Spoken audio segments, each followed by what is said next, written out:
the background and everything, right?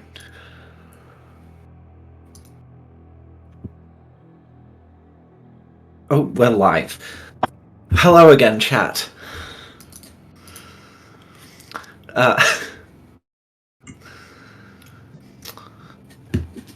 It's all very exciting. We're just missing 2 more people, and then we'll be on to the next game.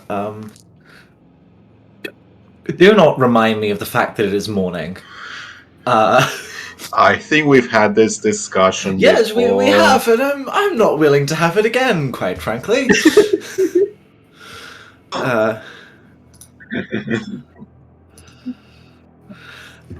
I'm gonna mute the stream every time it hits an hour. Do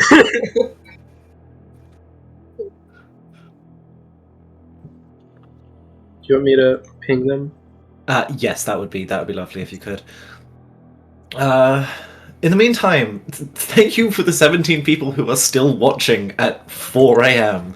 I know it's probably different time zones for different people, but I'm sure a decent amount of people are still awake at this frankly ungodly hour, and that is wonderful, and that means a lot. Thank you to everyone who has donated.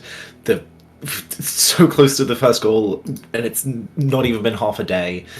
Thank you to everyone who's just tuned in and watched to spread the stream around, who's told people, and of course a massive thank you to the admin team, the streamer team, and to all our lovely little players and GMs we've got here. Who it would literally not be possible to run this without. I mean, I guess in theory, we could sit here and stare blankly at our cameras and go, yes, quite. For 48 hours, but I don't think that would be very entertaining. I don't think many people would watch that. I'd watch it, but I would literally watch paint dry, and I have. I just realised that I've been muted for well, not on your end, but I forgot that to have me be muted on the stream. Yeah, well, I forgot that I'd have to unmute mine. That is the 3rd time that's happened this stream.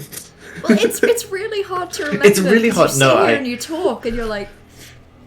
Yeah, when I used to stream, and I can't stream anymore because internet go burr. I might stream when if I get back home, but I specifically said I'm never gonna do anything on Discord because I always just mute on one side and not the other, and it will be very inconsistent. It's inconsistent and spooky. It's spooky. But we. So what I'm currently doing is I'm transferring a bunch of my my documents to my laptop, because that way I could just ignore my computer. It's a streaming device.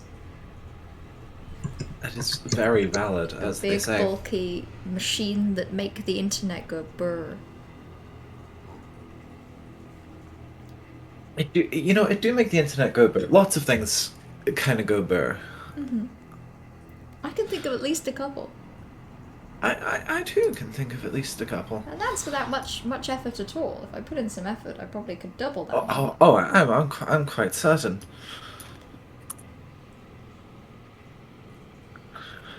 Right, okay. I'm going to take this time actually to improve my setup. We can consider it a very quick, sleepy 4 a.m. coffee break. I'd get coffee. Coffee puts me right to sleep. Yum yum. The tragedy. Nothing keeps me awake aside from just sheer force of will. Coffee keeps me awake. Hot chocolate puts me to sleep. I don't really go to sleep by hot chocolate. I just drink it and then I get too much sugar. Quite understandable. But if you took a nap right after you drank your coffee, then that would give you the energy. Question is how long that nap is supposed to be, 5 minutes, 15 minutes, I forgot.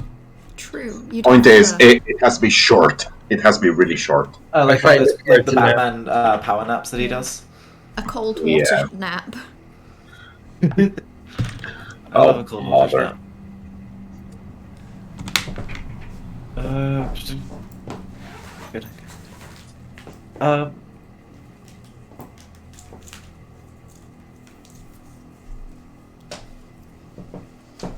In the meantime, you guys, have any of you played? Not. I'm sorry about all the God, my words have truly left me. You can tell it's getting late.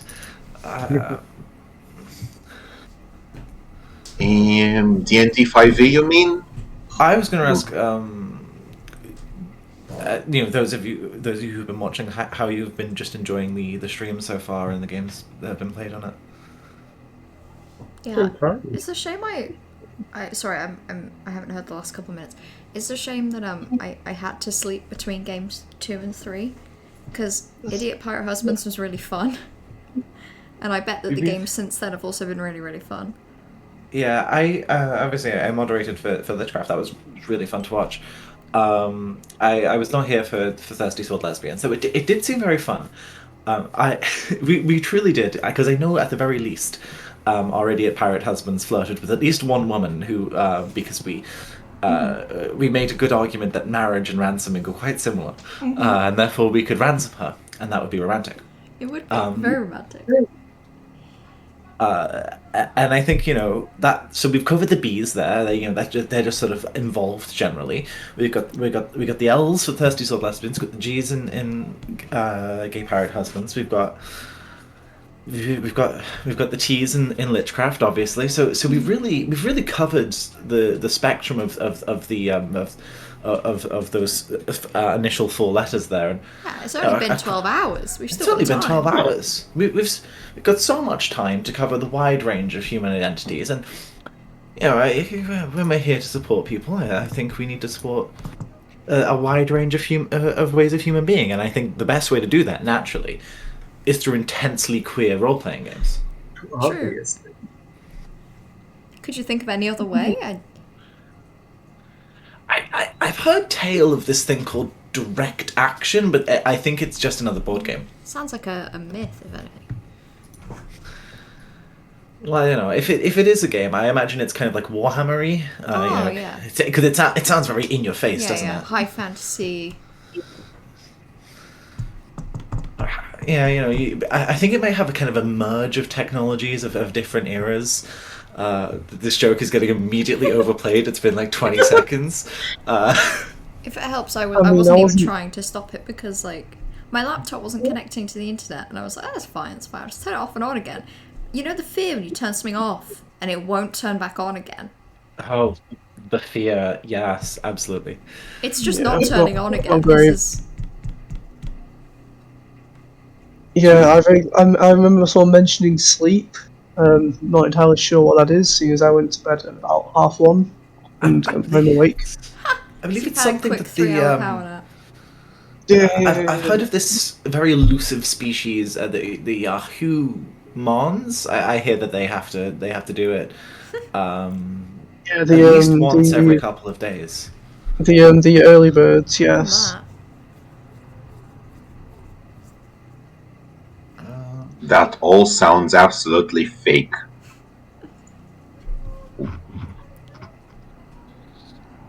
I didn't get much sleep the other night by sheer unluckiness.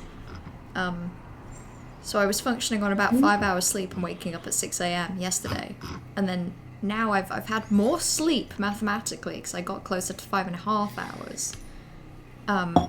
But it's 4 a.m. So what can you do? Yeah, Do you have any communication from Aiden at all? No response so far. And if anything, he's offline. He is, yes. The last update was that he was walking to the place for internet. When was this update? This update. 3:15. Yeah. Okay. I mean, yeah, he's in a time zone, I think 8 hours ahead, so it is midday. So makes more sense than us. Yeah, so it should be fine. I guess we'll just have to keep chat entertained in the meantime. Which is obviously an impossible task because the beast that is Twitch chat hates being entertained. Are you not entertained? I watched that movie recently because I was going to a lot. That's all the context anyone's going to get. There is so much more, but I just outright refuse to give it because then I have to look about the fact that I haven't put my costume away in a week. Valid. It's not. I'm not kidding. It's right there on my floor. I am a gremlin of a human, and I refuse to be any better. Because gremlin energy, best energy. Not arguing with that. Hmm.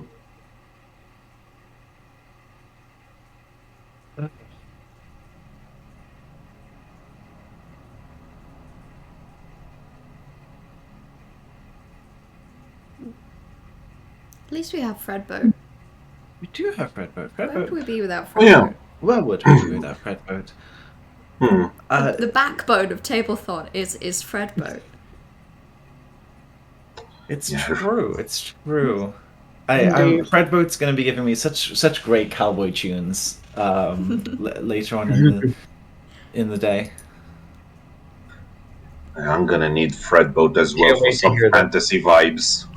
I just don't know which fantasy 1 hour ambience should I use. Yeah, there's so many options. YouTube is really saturated with fantasy 1 hour ambient noise. Quite so, quite so. My go-to place for ambience fantasy is one particular channel that also did dwarf music, which I use every time I play Dwarf Fortress. Just I there. thought you were going to say every time you play dwarves, and I'm like, you've been using Yeah. different music in my game, Robert. Oh man! If I ever went more different with music in that game, I think there was also some Slavic music ambience for some reason. Same channel though. I mean, ambient music's always good. I don't know if it's just me and I'm maybe like really over the top whenever I make things. I find it really hard to compose music that like goes in the background. Because I go for it and then I get this idea and it's like, no, this has to be heard, and then this isn't ambient anymore. This is just a piece of music for a location. If you put this on the background, people are going to get distracted. They're You may as well going just to put listen lyrics to in it. it. They're gonna bop. Oh, They're really gonna- now? They're gonna. I don't know. I'm not very good at developing, so I always end up just being like, this is a thing I want, and then it's like, oh, this is a massive thing. Well, I have to develop to get up to it now, and now the entire piece is about this one thing that I made. If you I have a could- really bad process when it comes to composing. Like, it's not effective at all. It does work, technically. Isn't that the goal of everything? Like it's a classic saying that the journey doesn't matter at all. Don't think about it. Just get to the destination as quick as possible. Yes, that's the well-known saying. Life's about the destination, fuck the journey. True. It's what I've been taught. It's what I will teach others. Right, I'm gonna be back in a minute. I'm gonna take the opportunity to brush my teeth. Yes. Have you, Missia, have you considered drone music? Because drones. If you want ambience music that stays ambient. Oh yes. Literally. Like it is less, getting a specific vibe, and it's more. I don't compose very often, so somewhere in my mind, I'm just like, I want to make something that stands out, and like that's the point of ambient music, is it fades a little bit into the background, and I can't bring myself to do it. Yeah, that's fair. I think we've had a slight miscommunication with Aiden. He seems to have thought it was our 4 a.m. was his 12 midday, whereas it's actually his 11. So I think he's thinking it's in like 45 minutes. Oh. That is. Oh not dear. ideal. He is now online though, which is good. He does exist. Always a positive.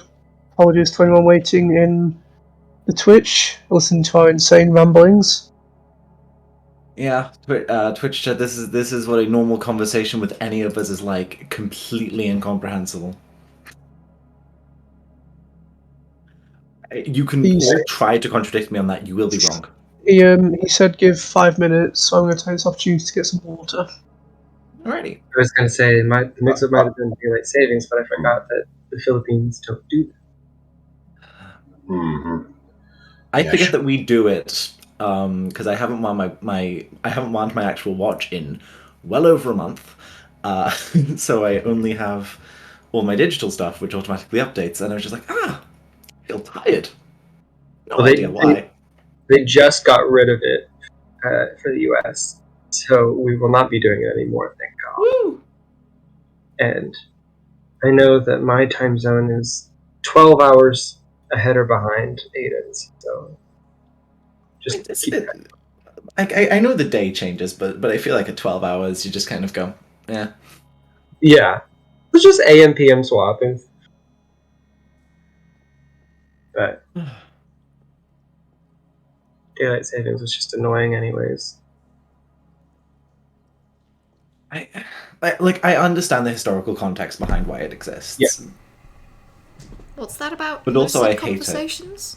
They've we're talking about daylight savings. Really Nice. entertaining stuff for Twitch chat. Obviously. Apparently they the difference that it made was so small that it didn't really. That's why they're getting rid of it now. They're getting rid of it? Who's getting rid of it? For the Why US. are they taking it? Oh, thank God. I still have my daylight. They just passed a bill to get rid of daylight savings. Em, are you the one person in existence who likes daylight I saving? love daylight savings. Twice a year, I get to have to remember a thing and then I forget. And then I get to do my fun little. I'll post my stream announcement, and twice a year I get to say, "Oh, I'm doing it at GMT," and someone will be like, "No, you're not. You're doing it at BST. Don't get it wrong." Yeah, truly, this is the goal that we all strive for: is to be corrected on Twitter.com. True. If I get it right first try, it just doesn't feel as earned. I like to have to work for Claw it. and scrape. You gotta be Yeah. humble every now and then. True, so true. So much of the time, I just know the time, and I don't think that's right. Yeah. I do want to point out we do have to choose across saying that we are very entertained by by this conversation. So I'm so sorry that you're going to have to deal with someone playing D&D 5e in a few minutes. Obviously, you really want the continuation of the daylight savings conversation, but Yeah. the show must go on. We have lost 7 viewers. That's because it's bedtime. Just don't worry. It is bedtime. It's very sleepy times. What have we lost? Sorry, I caught at the back end of that. We're on 10 viewers, not 17. Honestly, that's fine. Like, Honestly, I am very much playing it up. That's really good still. So before we hand over to Aiden, who has just joined, I do want to say to those of you who are still watching, thank you very, very much for joining the cause and helping donate to this very wonderful charity. And I am going to head off now because the players and GM are all here. And allow you guys to start your game. So I do hope you all enjoy watching this high stakes combat adventure with the Spires. Good night, everyone. I won't be seen again. bye bye. Bye. Well, hopefully seeing sometime again.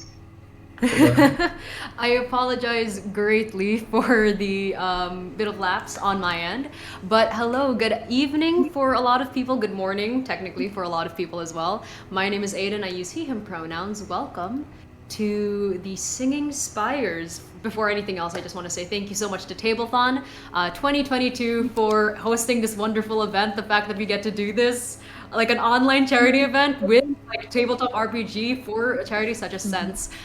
Just again, thank you so much for everyone who's listening and everyone who's watching right now. So first and foremost, a little player check-in, just because I kind of had to scramble to get over here. How's everyone feeling? How are you guys feeling? I'm good. I'm very, very good. I'm surprisingly awake now that the caffeine is kicked in. I believe the phrase could be doing better with Mind to Fly, but I'm here as much as I can be here. Oh, that's all. That's genuinely just all that matters at the end of the day, isn't it? All my energy comes from hype now. And tea. It's all just adrenaline. That's really it. I'm gay and full of rage, but that's normal, so we're good. Let's go. Default state. Yeah. Honestly, the forever state at this point. All right. So, before we begin, more or less, are we all feeling all right? I know I just like asked for a check-in, but I just want to make sure that are we ready to jump into the session, more or less? Yeah, I think so. I'm loading up my character sheet so that I can see it. But yes. Good call. So load up your character sheets if you haven't already. For this game, I'm more of the a lenient type DM. You can use in real life dice. You can use a bot. You can use an online dice generator. That is up to you. I have very snazzy dice gifted by two very fun friends. Little dice on my hands. And if you hear them rolling against a wooden table, sorry, I have like a dampener at best. But let's get to it. Is everyone ready for the Singing Spires one shot run by yours truly? We.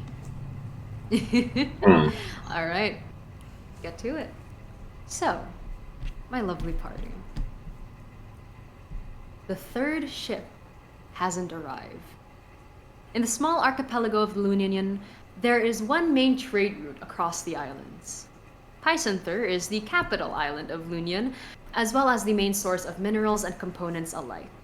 Their deliveries are as efficient as they are integral to the survival of the archipelago. You are citizens of Centrin, a province dominated by alchemists and artificers. Centrin heavily depends on shipments from Pysanther.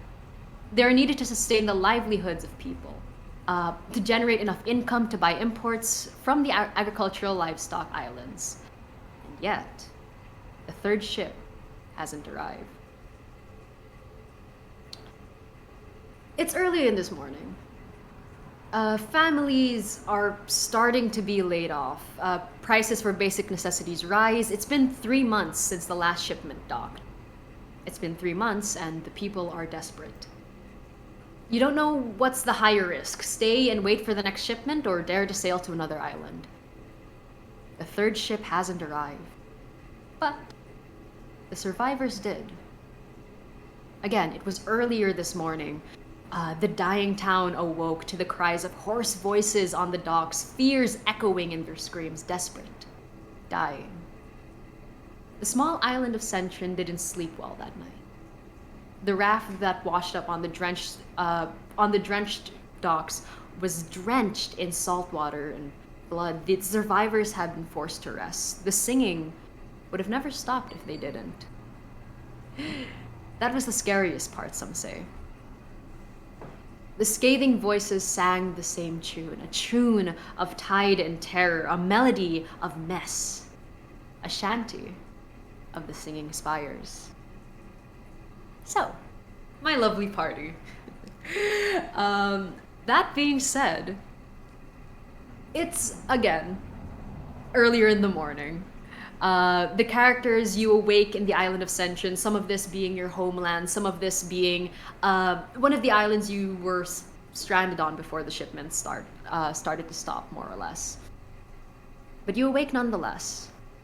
Gloomy day, no clouds in the sky, but gloomy nonetheless. You hear the town crier announcing something in the town square. People kind of huddled about, trying to listen, hoping for some good news. Hoping. With that in mind, my lovely party, let's say from top to bottom on my screen, so that'd be M, Nar, Oliver, then Robert. What are your characters doing on this fine, gloomy morning?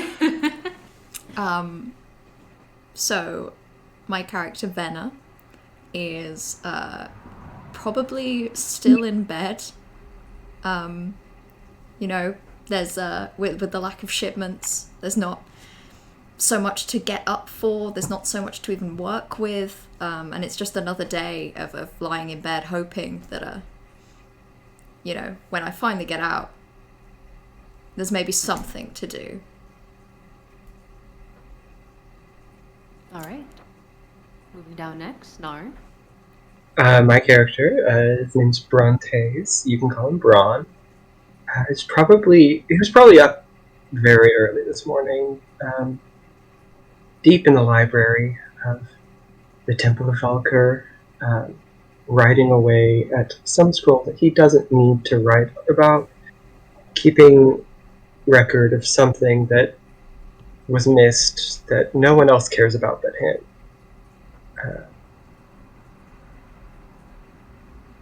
Yeah. All right. My character who goes by Samsarai, would probably be down by the docks, having a bit of a poke about, having a bit of a chatting to some of the local merchants, some of the sailors, trying to get a bit more of a picture of what's happening in the town and on the island. And Robert? Okay. So I, Scorton, I've done the same thing that I have been doing every day and every night. Getting pissed! Although, given the late shortage, I had to make my own brew at the local tavern, which just kicked me out after I've been in a scuffle about that guy dissing my brew. For all intensive purposes, the brew is actually very good. The guy has no taste. Indeed.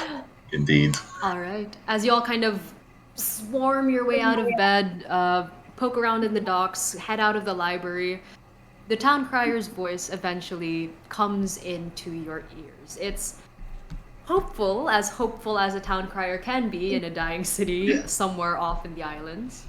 But nonetheless, she speaks. A letter has been delivered from Pysanther to the different isles. The situation of the trade route is more dire than we anticipated. Their supply of our potions and technology are running out. They have heard our pleas for travel and resources, but they are afraid that sending a fourth ship will end in the same fate as the previous attempts. That is why the Lunian's Capital Council has decided that any brave soul, and you can see her eyes light with a sort of unextinguishable fire as she looks across the crowd. Some of you looking in the strange sense of, oh, maybe it's something. Some of you on the floor, more or less, like just looking up from being thrown out of a tavern in some cases. Mm-hmm. You know, not naming any names, not naming any faces, just casual mourning. Some just lifting their head out of the book. Any brave soul who, adventurer or otherwise, who can find out and better yet destroy this evil that's been plaguing our trade routes. These heroes will be awarded medals of recognition and gain free passage within the Lunian within board and allowance for the next 10 decades. Now, as people of an archipelago, you know very well that travel on trade routes and things, especially with gaining free passage and allowance to go wherever you please for the next 10 decades, that is something as sweet as honey and gold. But again, as people murmur about trying to find reason of why they should take this up, how they should take this on, it again sinks. That crowd kind of flares and dissipates as the wailing, the singing, the haunting, scratching voices of the survivors echo off in the distance. Nevertheless, there's something inside the four of you that kind of brew, thinking that this might be it. This is the hope that you've been waiting for. You could be the heroes of Centrin if you're willing to brave the waters. The townspeople are excited by the concept, but sailing, albeit, scares them for the party. However, the promise of what is essentially a century of free life is as enticing as it gets. It's either that or stay on the island. The town crier eventually walks down of the very small soapbox of an empty crate. But she holds herself to a poise that she tries her best to withhold. And she goes through the crowd, kind of like answering some people's questions, saying like, "Oh, is it only 10 decades? Like some of us are elves. Like we kind of go further than that. So I'm just, is it like a conversion thing?" And they're That really should be a trying to like milk this as multiplier. much as they can. Yeah. And nevertheless, she tries her best to answer the questions. And eventually, you four spot each other in the corners of your eyes, in the very strange predicaments some of you might be in, some just rolling out of bed, some reading a book, some who just came from the docks straight from where they were pulling the rafts out of, some with very fine brew taste, you swear it. But eventually you find yourselves going towards each other. And with that, if I could ask each of you, again from top to bottom, so starting with M, how you may look. What do the party or the townspeople see, essentially?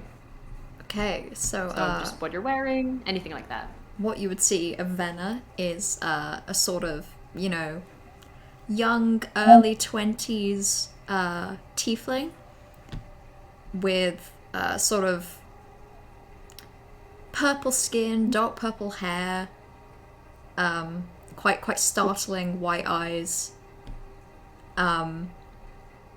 probably with a frown, and also with, you know, a little. This, I say little. It's probably quite noticeable. It probably draws the attention. Like a medium-sized mechanical wolf, at her side, probably quite compelling. That bit. Yeah, probably quite a slightly suspicious look on her face. Moving down the line. Right. You see Braun standing there. A taller, lanky-looking human man in his early 20s, fairly young, with blonde hair that has been pushed back out of his face. Not quite brushed. Definitely has the I've stayed up all night doing God knows what, with a satchel of different scrolls and books. And hanging from his neck, there is a amulet with the symbol of a storm cloud and lightning bolt over top of the blue robes that he's currently wearing. He has a very sort of anxious but wanting look on his face as he approaches. And as Samsara approaches, you notice he's what looks to be about a mid-20s, early 30s health.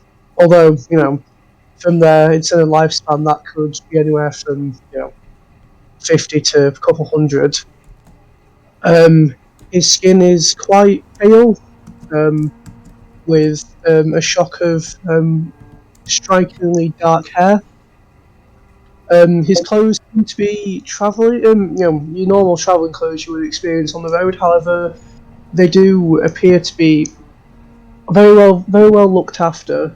They do. He carries himself with this air of just, he walks through crowds, almost them parting before as he just walks forward. And another distinct feature is a stalk of multicoloured, like what looks to be like ink, going down from the right side of his face all the way down out of sight under the clothing. Okay, so you see this dwarf is rather stout, rather well-built dwarf with a short blonde beard and rather long blonde braids. wearing nothing but an apron and his breeches. Just sauntering towards where he's going in a rather, how should I say, it looks as if he keeps spinning. And he keeps spinning. And he keeps burping every time he finishes a spin.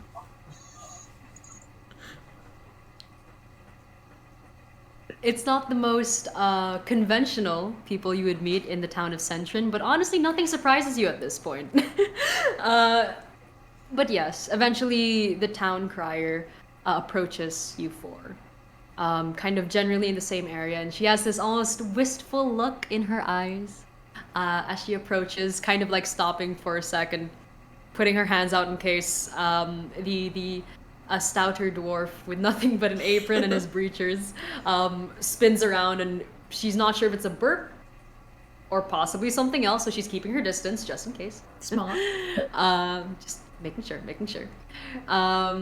But she holds her hands almost in a very Disney princess-like style, very upbeat despite the bags under her eyes, given that she's been living in Centrin for as long as you can remember. And she looks towards all of you, head bowing more or less, going, "Hey, do you have any questions about the possible job offer?" I was wondering if you were in need of maybe a cleric to bless the passage of the ship. I don't really have much experience with traveling beyond the temple, but I would like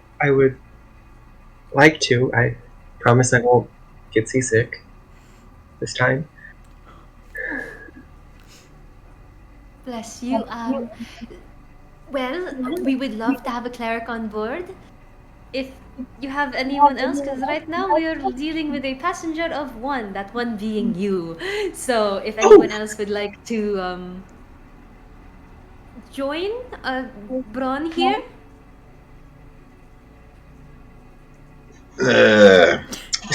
God. And immediately takes a step back and just like hands up. Just curious. If we solve this, will all the supply ships come in with hops and wheat? Oh, you're the person at the tavern with the brew. Yes. And we'll get you very good supplies for your concoctions, if ever. Really, we're just trying to make sure that we get as many things going as we can. We are an isolated town, if anything. We live on an island and nothing more. This main trade route is our last hope. Yeah. Which also means I'm out of stock for your concoctions. Well, Please. Any help is help. I can't technically make my brews out of anything. I even tried to make it out of socks. But I need my base ingredients, you see. And you will get them if you help us. Please? Of course, I'll do my service towards the community. Thank you. And then she almost like turns away for a second and goes, 2 passengers. Nice. Okay. And she turns back to the rest of you, looking at towards you, Vina. And also like before she approaches you, she glances towards the medium-sized mechanical dog next to you and just goes, "And you?" I am a little curious as to why we're so desperate. Why we're not receiving any sort of help. Why a sort of... And then I'm gonna just sort of look around and maybe particularly look at the slightly drunk Slightly, a little bit. Why such a ragtag group is good enough? Is this all you have? And you can tell that she's like picking at her own nails. She kind of bites her tongue and just goes, there were attempts before. We had a wonderful guard. We had our own extension of the Queen's Guard. My wife, she was on the last ship, trying to journey out to the Lunian trade route. She hasn't come back yet. I'm sure she's out there somewhere. But the longer we spend here, of course, then it's kind of difficult to, just keep waiting. And I'm sure that, the waiting game will eventually come, but the sooner we can get something to the citizens, the better. And better yet, if you find another ship or 3 out there, you could return with them. We do have one more ship left to our name. And as much as we try our best not to bring people who don't exactly, this is not under your pay grade as citizens, like you very much came to live here, not fight to stay alive here. But we are very willing to compensate. At least that's what I've heard from the main isles. Okay. But the more the merrier, if anyone is willing to help. Like, obviously, we cannot force you to come. And from the looks of it, we have. And she looks over to Braun and Samsara, just like 2 willing souls, 2 very willing and brave souls to help us. And she almost pauses as she says this, fiddling with like a ring around her finger. Any help is still help, right? Okay. I'm on board. 3 passengers, nice. Okay. And she looks over to the last person, kind of in the group. He speaks in a very soft dialect. Not really much of a whisper. A bit easier to hear, but not very much more. Sorry. Might I ask what the name of the ship is? Good question. I don't know. I'm a town crier. We don't really use travel ships as often as we used to for obvious reasons. Something is blocking the main route, so we kind of just had one docked. And most of the captains were sent to navigate the prior expeditions. So it's all yours, if ever. We do have some people who are more familiar with the seas, so you won't be on your own. You don't have to learn boating 101 on the open seas itself, so you won't be that much understaffed. But you see him just kind of give like a small nod, and the swirl of colours kind of disappears from his face, moves down to his palm. He just kind of takes a look at that for a second and says, the omens seem good. I will join. She kind of like looks at you with like a furrow in her brow and just goes, omens. Oh man. she continues and like leads you towards the what looks to be the main city hall, more or less, making sure that a few of you like stay on track, weaving through the crowds, greeting the people. You can tell she's been up, but she's definitely trying to keep the good spirits about. She eventually does lead you to the somewhat city hall, more or less. There is a singular guard standing there, what used to be like a good amount of like maybe 3 or 4 up front. You see like just one like Minotaur-esque figure with like a halberd and like a face that screams overtime, but he is there nonetheless. And he What a champ. kind of just very much so. He is holding down the fort But he holds his halberd and kind of like nodding towards the town crier, and she nods back. And as you all kind of pass beneath him, very much like his bulky figure, he looks down towards all of you, kind of like the what's the word? The misty like kind of morning fog coming out of his nose, kind of gruffing. And as he looks towards all of you, he opens his mouth and just goes, All right, you guys have a wonderful time. Take care. You got this. and he holds the fort once more as the doors open up. And you see a very much emptier town hall, if not like skeleton crew. Like there is one receptionist, and she is going through 5 stages of grief at once. It is rough. Like there's a stack of papers, none of them have been signed yet, but she's getting through them. That's what matters. And eventually, again, town crier greets receptionist greets the town crier. It looks like they're very much a tight-knit crew of a skeleton crew. And eventually at the end of the hallway, there are another like big doors, not even closed, kind of just like ajarred open. Some people just coming in, coming out.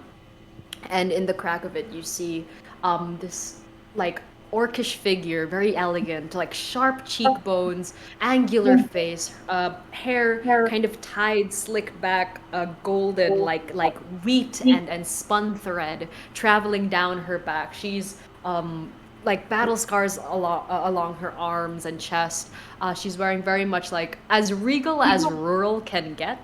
Very much think like definitely a person in power, but not someone who would like adorn themselves in any embellishments that aren't needed. But she's kind of like holding herself a very messy quill in her hand, fiddling with what looks to be a ring that spins on her finger. No gems, nothing encrusted, just something that she can play with her other hand. And she just writes, kind of like drinking something onto the side of her, kind of gulping it down, burping, and just continuing and continuing. The town crier kind of just knocks on the door, and without even saying a word, she kind of just lifts her hand and like, just come in, please. There's no energy today. And eventually, door opens, and you're met with the chiefess of the town. For those who have been in Centrin, you know her as Chiefess Dalron. So Dalron. And she writes, she continues to write, she kind of like looks up, and she sees like almost like a staircase of figures going downwards, because it's just like tall, medium, short, and just like as you enter. And she kind of like has to peer over her table to catch the full glimpse of just apron and breechers. And she's like, you know what? Not the weirdest thing I've seen today, that's fine. And she continues to write. And the town crier eventually introduces you as, Chiefess Dalron, this is our, the volunteers for the expedition, if that's all right. And she kind of puts her quill to the side, putting her arms together, flexing in all its orcish beauty. Big, strong women, am I right? She kind of holds herself to all of you. Posture very straight, very much like a battle type body, but like just coated in elegance. And she looks. Right? Are you aware of what you are going to be going through? You are citizens of Centrin, and that is your first and foremost. You are not fighters, from what I know. And she scarily eyes the tiefling, and also eyes the metal wolf next to you. But nonetheless, I want you to know that this is not something we would do, nor is this something we would condone, letting regular people, sending them out to the unknown. But again, things have been desperate if it wasn't obvious. I just need to make sure that you are aware of this.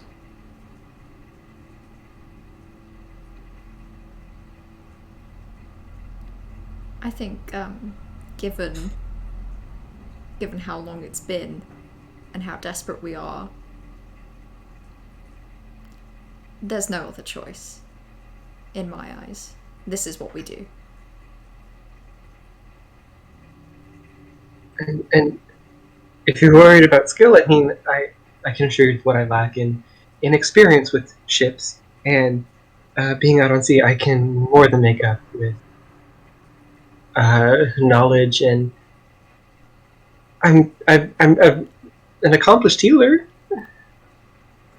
And So a I warm cannot- smile creeps to her face and just goes, I can see that. Thank you. And I do have armor and that I can bring to.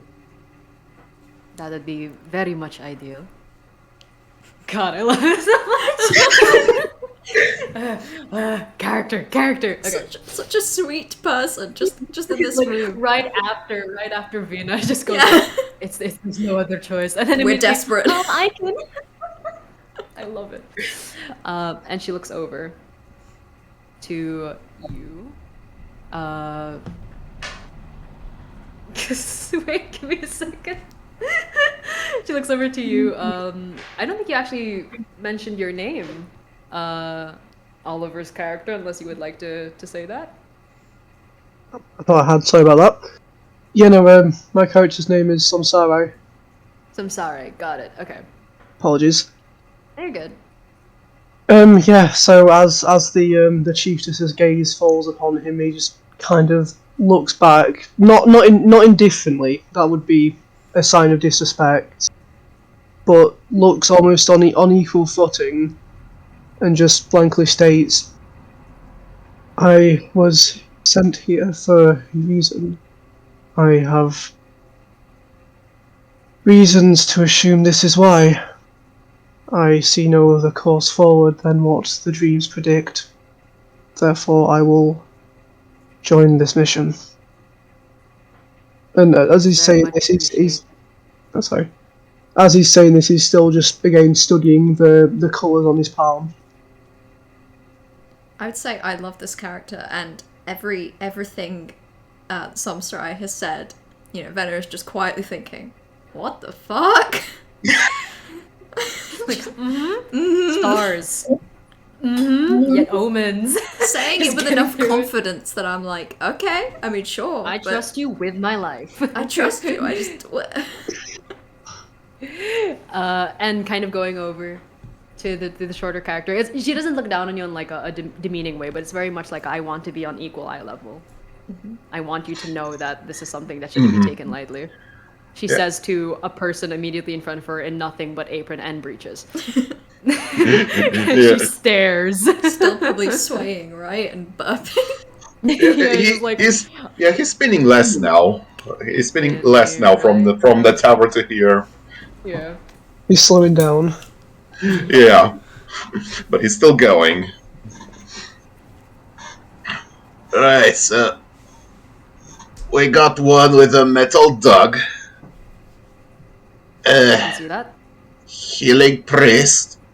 What they call you? Farseer? Right. Now you just need some muscle. And that's something that I can provide quite easily. I can see that. Thank you. This is not her smiling, this is me, the DM, smiling. I love this character so much. I can do this. But yeah, she very much smiles at your enunciation? No, exclamation, more or less. And she sits herself back up. You will be compensated greatly for what you are about to do. You will also be on board with one of the survivors. They're in the back, just making sure they get enough rest. What's left of our crew has been trying to keep them at rest. They have been singing for their entire journey here. Their throats are very raw, but they are trying their best to keep them asleep, give them the rest. They awoke shortly before you came here, and our healers and more arcane folk are trying to reserve their reserve. So, if you would like to see them, get any more information, then you can. And she kind of gestures to what looks to be almost like a curtain of sheer fabric, like a sheer material. It almost looks like in like really big freezers, there's like that like plastic kind of thing that kind of go there. It's that, but like in a very sheen kind of sheer material. It's something that you can see through and something that you can hear things through. So it's very much, this is a separation of a room, but you still have some semblance of privacy. Just keeping eyes and ears about, more or less.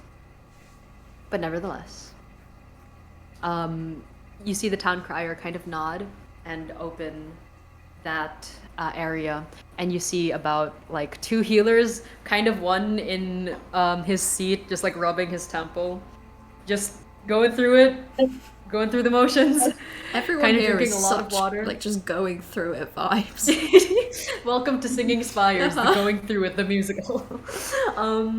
But yeah, he's very much just like rubbing his temples, trying to calm himself down, while another person next to him, he's almost coming out of a spell. For those who are more arcane in a arcane focus, you could tell like a sleep spell, kind of just lifting that. And lastly, you see someone on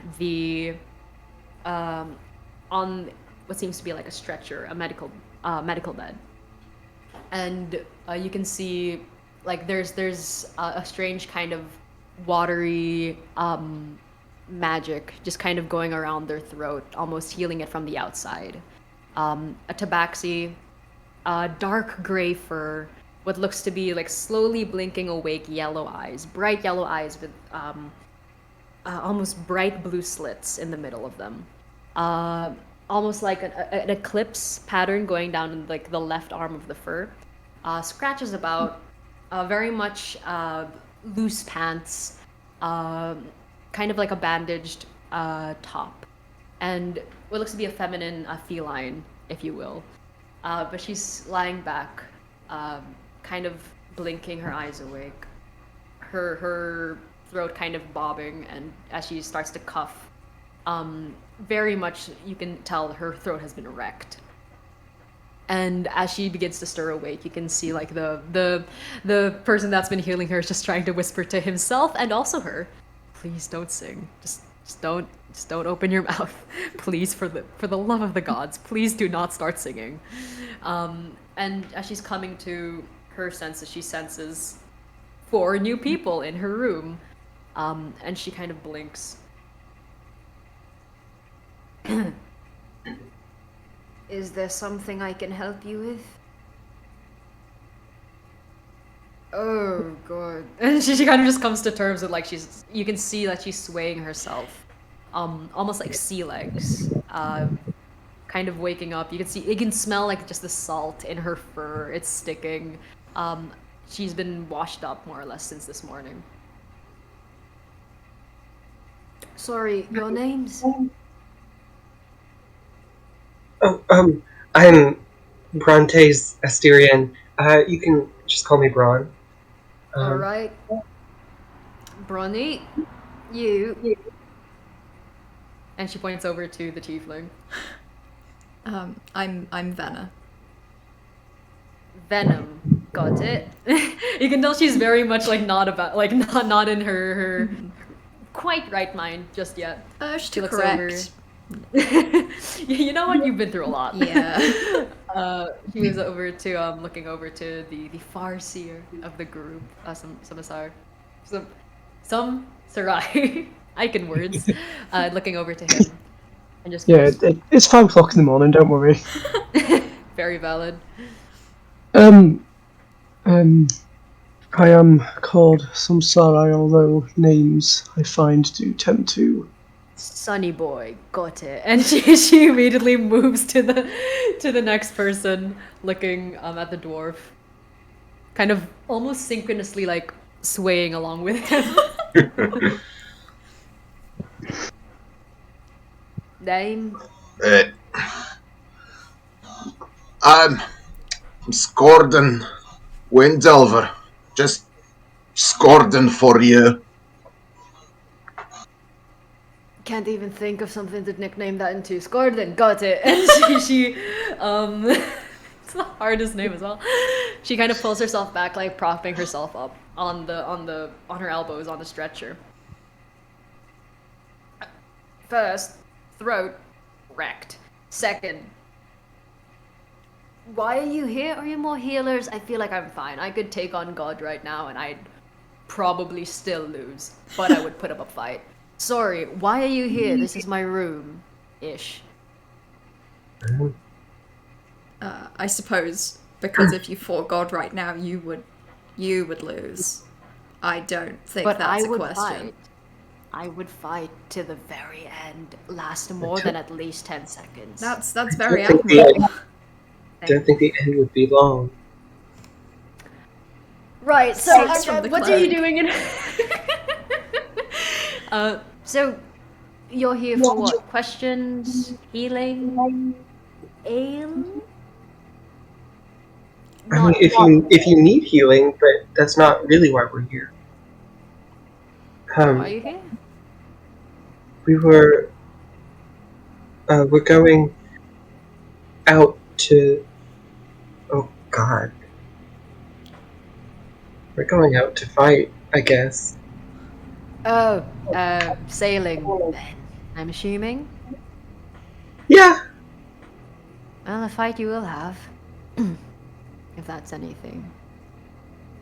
And you kind of see her just 1,000-yard stare to where the docks are. Just where you were. Summerside. Sumserai, rather. I'll get it first try one day. Apologies for the names. It's perfectly fine. She kind of like stares off to where the docks were, and she almost like you can see her tongue start to form into like a song. And she kind of just bites her tongue. There could be a joke being made here about cat got your tongue, but I'm not gonna say it. I'm not gonna say it because I have self-control. No. You're simply going to allude to it. I'm going to allude to it, so it's less, so it's not as cringy. Anyways, she bites her tongue. And she stops herself from singing. But she continues nonetheless. There are things out there that I wouldn't have nightmares about. And now it's all I see. I can still hear them. And almost her mouth wants to move, but you can see like the tension in her jaw trying to stop itself. And what exactly did you see? Flying creatures of beautiful women and men. Marrows from the deep. Fathom terrors I would never wish my enemies to see. And spires. Things from the bottom of the sea just rising from the waves. They're not supposed to be there, I should know. I've traveled back and forth from Lunian to here to anywhere. Quite the seasoned one I am. Those aren't supposed to be there, and yet they are. You'd think it beautiful, seeing them poke up against the clouds. There is nothing beautiful out there.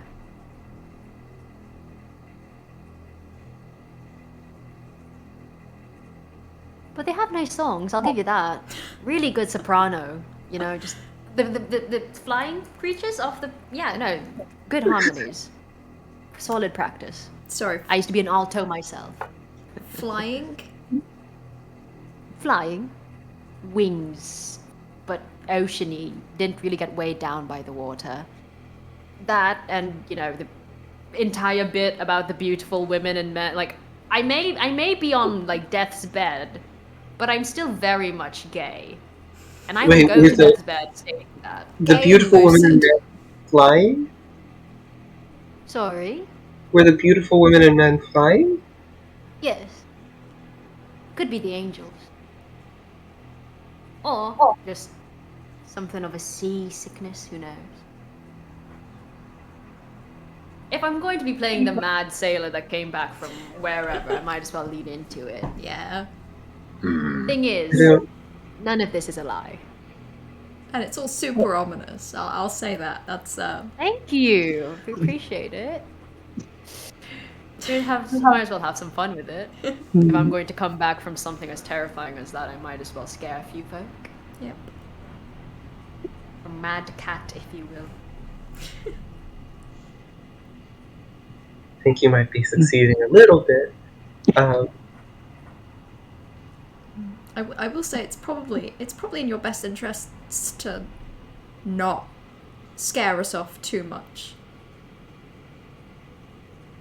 Call it my way of help. I said I would never wish it on my worst enemy. I wouldn't wish it on people who want to live. I don't even know you folk. You're sailing off to wherever that was. Ah. Well, you seem like good folks, so at least me being on the ship, I won't rat your brains out. I know where it was. I don't think I can ever burn it off my memory. I won't do much to fight it, because I feel like I'd be better thrown overboard than do anything more. I can lead you there, but not of my own accord. But then again, if we don't... And she kind of gestures to the skeleton crew around her, the map of Centrin on the wall. Then I'm dooming us all. I may be a mad cat, but I'm not a bad one.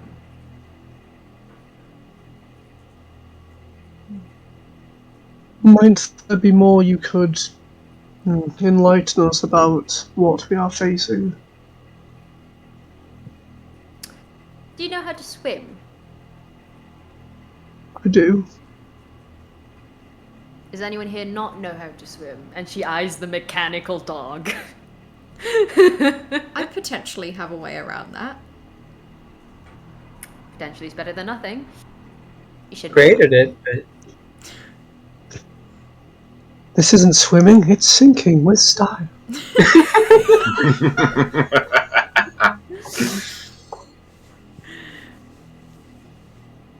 You should be fine. If you can hold yourself in a fist fight and you can hold yourself in a swimming pool, should be no different. Other than, obviously, the flying beautiful women and men, the Merrows and the Fathom Terrors. Terror, singular, sorry. I might as well be accurate about it. These are a lot Open of sea. scary Fun words. I mean, if I want to say that I'm trying to numb it down, but that's... you're giving us I a don't lot of know. information and none I of it's know. clear. Yeah. Which is a good I thing. mean, she gestures off to Samsarai and just goes, he was doing a great job about it. I feel like I'm just like, I don't understand a word coming from your mouth. I'm sorry. You seem very smart. I'm just trying to be a cat here, you know? Just a little kitty. Just a little meow meow. Just trying to be here. Just doing your Give own as much thing. information as I can. No, I understand. I understand doing your own thing. Right. And also it doesn't help that I genuinely don't want anyone else going out there. It's weird. Yeah. Self-preservation, trying to do the right thing, and also trying to save your city. But then again, from what I've heard from the town crier about men, and she kind of like peeks up, omens. Omens, it's something about good intent, something good will happen. And she kind of shrugs, looking over to Samsarai and just like, right? Good things? As far as I can see, yes. Good. she just gestures omens. like she just won the lottery. good things. I mean, it's good as long as you can see far, I suppose. if you can see into the next 10 minutes, I'm sure nothing bad could possibly happen in that, so... Well, you never know. Bad things happen all the time. The dreams see far and wide. I cannot ensure how far they reach, but they have not steered me far. Or I suppose he has not steered me wrong yet. Do you have a god?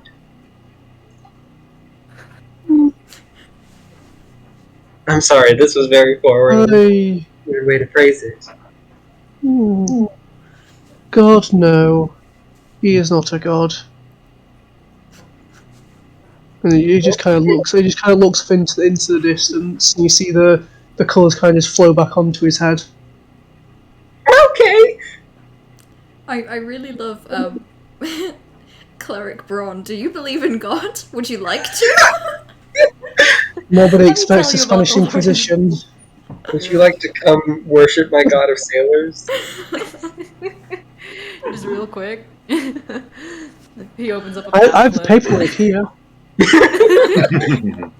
Got an amulet for it and everything. Oh wow, that makes it official. Yeah. We do little cutout squares on Sundays. It's great. You get a badge? So nice.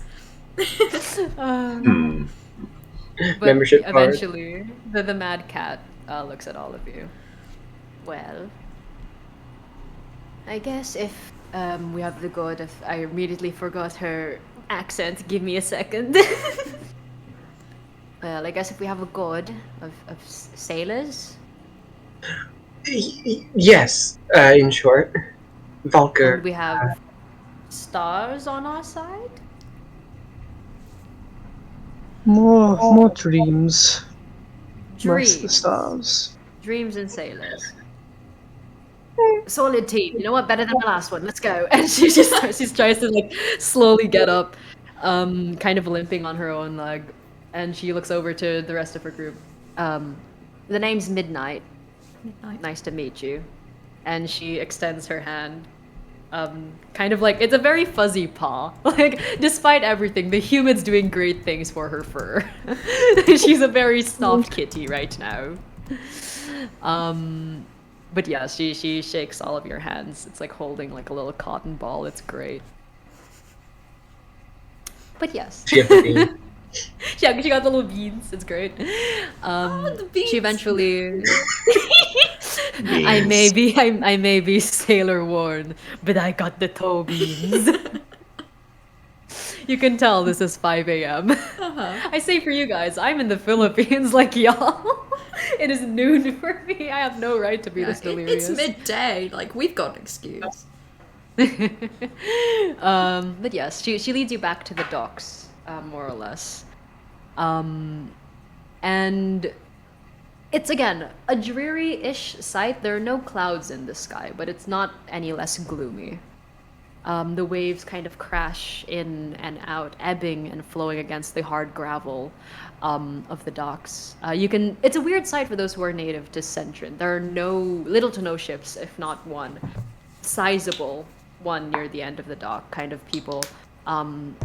Dock hands that are definitely not going on the ship, making sure they don't touch it, making sure they don't do anything. Not even a name on the side. It's very much almost a ghost town. A ghost dock, if you will. And you actually do see some of your fellow citizens, fellow townspeople, like crowding along, kind of wishing you their own prayers with their own cutout squares that they made on Sundays. Their own inferior gods. Yes. People who are raising like glasses of ale towards your group, just wishing you a good farewell, more or less, as good as it can get here in Centrin. And Midnight does eventually climb onto the ship, kind of waving to everyone, telling the dock hands this is where my knowledge of boats come to an end. Telling them to put off the ropes and stuff, untying the knots, and ebbing you on board, more or less. And as she does this, she kind of like pauses, and she kind of grabs what looks to... pauses. She kind of grabs a little like what looks to be just like smears of like a berry out of her pocket, and she calls over. Do you have a name for the ship? I feel like if anything happens, we might as well have a name for the ship. So, if not, I will call it the SS Midnight, because I'm a narcissist and I would like my name to go down in history eventually. Oh, are you asking us? Yes. Well, going off of what you said earlier, gods and dreams might fit the situation. I like it. It's ominous and suspicious. Oh, That's there the you go. shit where you hear and you're like, yeah, let's avoid that one. I mean, if Favorite it's years, ship it'll gods. be like, yeah, that makes sense. Man. It's a win-win no matter what the situation. Yeah. Man, we could call it something like Daydream. We have dreams, but they're not that scary, because they're in the day. That's surprisingly adorable. She nods to you and like raises a thumbs up with her little thumb bean that I definitely know cats have, right? They have those. Do now. And they do now. Tabaxis are different. And she crushes the berries in her hand and just like slabs on daydreams. The S is slightly like smaller because like she didn't have enough space. She did not plan this out, so it's more just like daydreams near the end. But it looks decent. It's definitely gonna wash away in the salt water, but the intent was there. And yeah, she goes on ship essentially, harking you to come aboard, if anything. Join What the do you ship. do? Waddle. Mechanical dog noises. Full transformer. Optimus Prime flies in the distance. Dog turns into the ship. Mechanical dog on a ship. What can go wrong? Nothing. Thinks Nothing immediately. at all. We're kind of overcapacity. Could someone Someone Through told the the lifeboat. luggage capacity.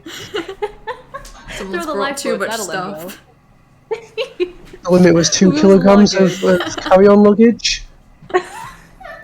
Too heavy for the wood of the ship. Just Yeah. It just crashes immediately. It doesn't even sink, fair it start. just falls. Alright. So, eventually, you do have the set sails. You bid goodbye to Centrin, your beloved hometown, wishing for a better life. Hoping that you don't meet anything too bad on the way there before even reaching the place you're supposed to be. You can see Midnight is already quite apprehensive, the kind of shiver in her legs coming back. But nevertheless, she more or less goes to the steering wheel. You can tell she wasn't the captain. She was more, if anything, like the person who scrubs the decks, maybe ties a knot or two, maybe mans the cannons. Holding the captain's wheel is strange for her, but she seems to know what she's doing, which is always a good sign. But yes, you feel the eventual as the ship eventually starts riding the tides. The sails start to slowly unfurl as it catches wind, and you push into the open seas of the Lunian trade route. You don't know much about this place, albeit it's usually filled with other ships, small, big, cargo ships, commercial ships, things that just come and go as easy as it does. It's almost like a highway, but with water, because highways totally don't exist in fantasy, I think. I mean, they could. They could now. They could. They could. Just a not. fantasy highway. You see a pavement start to flow above you. No, it's very much just mist and fog, and the occasional seagull flying above. But, strangely, it is calm. Wind starts to blow. Not quite a breeze, something you still have to maybe tie your hair up for. The smell of salt, and strangely enough, maybe iron, blood. You are on a pirate ship, more or less, so give or take. Fills your nose. That kind of rush of nervousness and adrenaline. Some of you, this first time being on a ship. For other people, this is totally normal. I always see the world spinning around me. What do you mean? You're just swaying with this ship. Yeah, you're all like at you're the the same only time. person who's staying like perfectly upright. Yeah. It is very Yeah, jarring. just opposite, just like Yeah, it is like Yeah. like what is it called, like a gyroscope where it's like always Yeah. straight. But it is strangely, ever so strangely calm. And you hear just the slow creaking of knots, bolts, ropes kind of swinging by. You can see, like, you kind of have to dodge the occasional stray rope because it looks like the ship was very much abandoned after quick notice, given the Lunian trade route. Thank you. But it's about noon, like straight blaring noon right above your head. It's eerily sunny. The gloom kind of leaving behind in Centrin.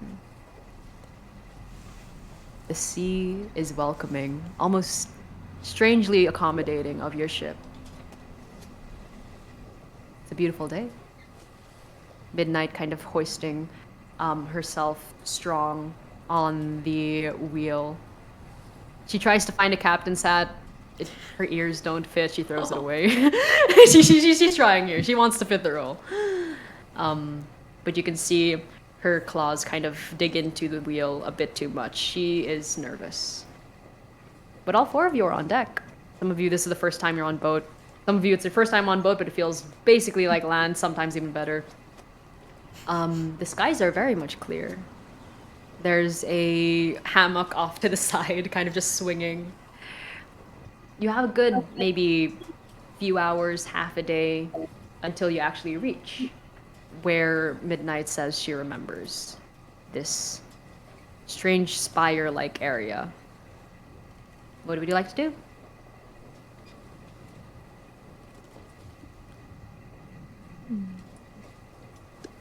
You can see your metal dog looking over the edge of the ship and like the tongue hanging out and just like mechanically like waving in the wind. In Like very much like on a car. Yeah. It's a very tiny thing to want to do, but in that case, I would like to. I want to give my mechanical dog a little pet, and you know, a genuine smile from Venna at this dog. I don't know, sort of maybe get the idea that like, actually this is a mechanical creature, but this is maybe a very very close friend to Venna.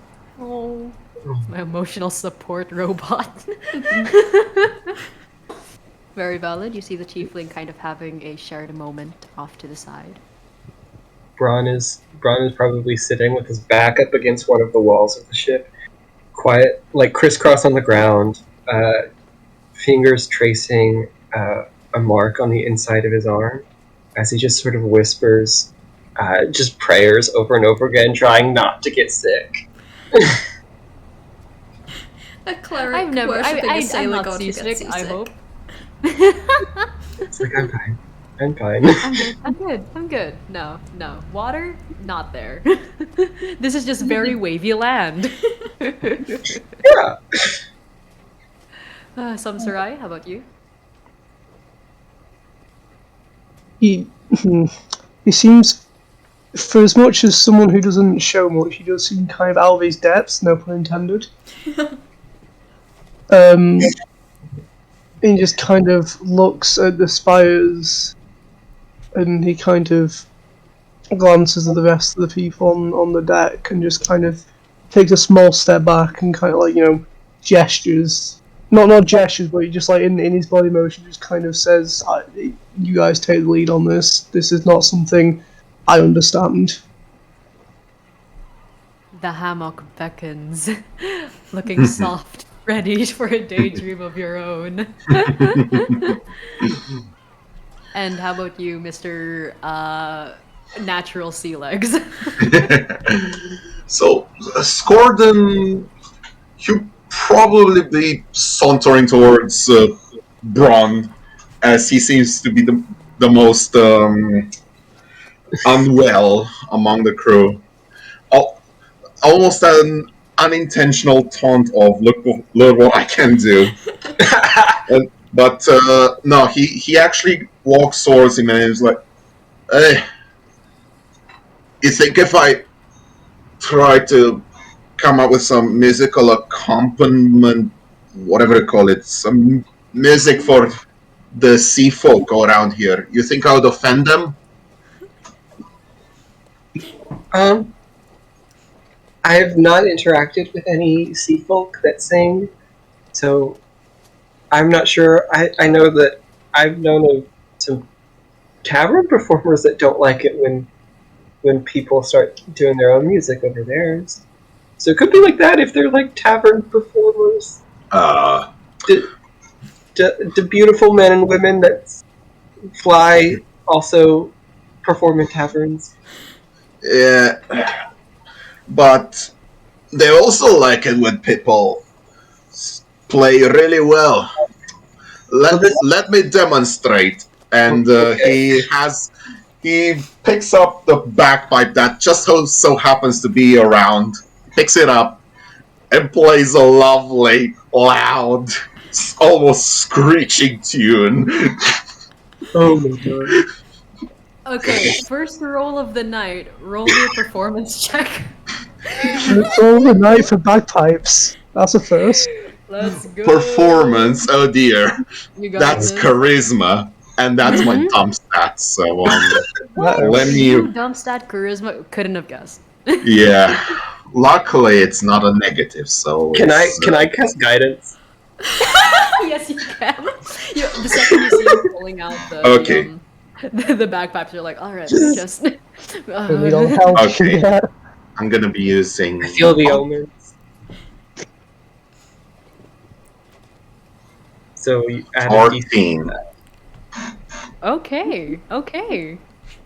You kind of like feeling the wind on your neck going through the braids in your hair. You put your lips on the bagpipe, and you it's a bit rough at first, this shaky breath as it tends to do when you're not used to something, especially on wavy waters, more or less. But it's a recognizable tune. Like, it's a tune you genuinely know, and it's something that you played in taverns before, being eventually kicked out for a noise complaint. They weren't saying it was bad; it was just loud. That's all.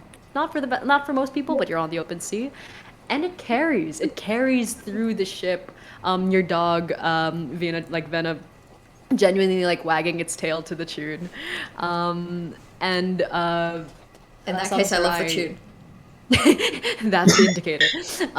Samsarai, it almost like breaks you out of that kind of like anxious trance, and suddenly you're back in your body, and for once, the seas are comforting. It's like a rocking kind of comfort. It's quite nice. And for you, give me a sec. For you, Braun, being so close, like left ear right up against the end of the bagpipes, you're casting guidance and you're hoping and praying that it goes well. It goes very well. Too well. You hear a slight ringing in your ear after a bit, but you're fine. You're fine. You're good.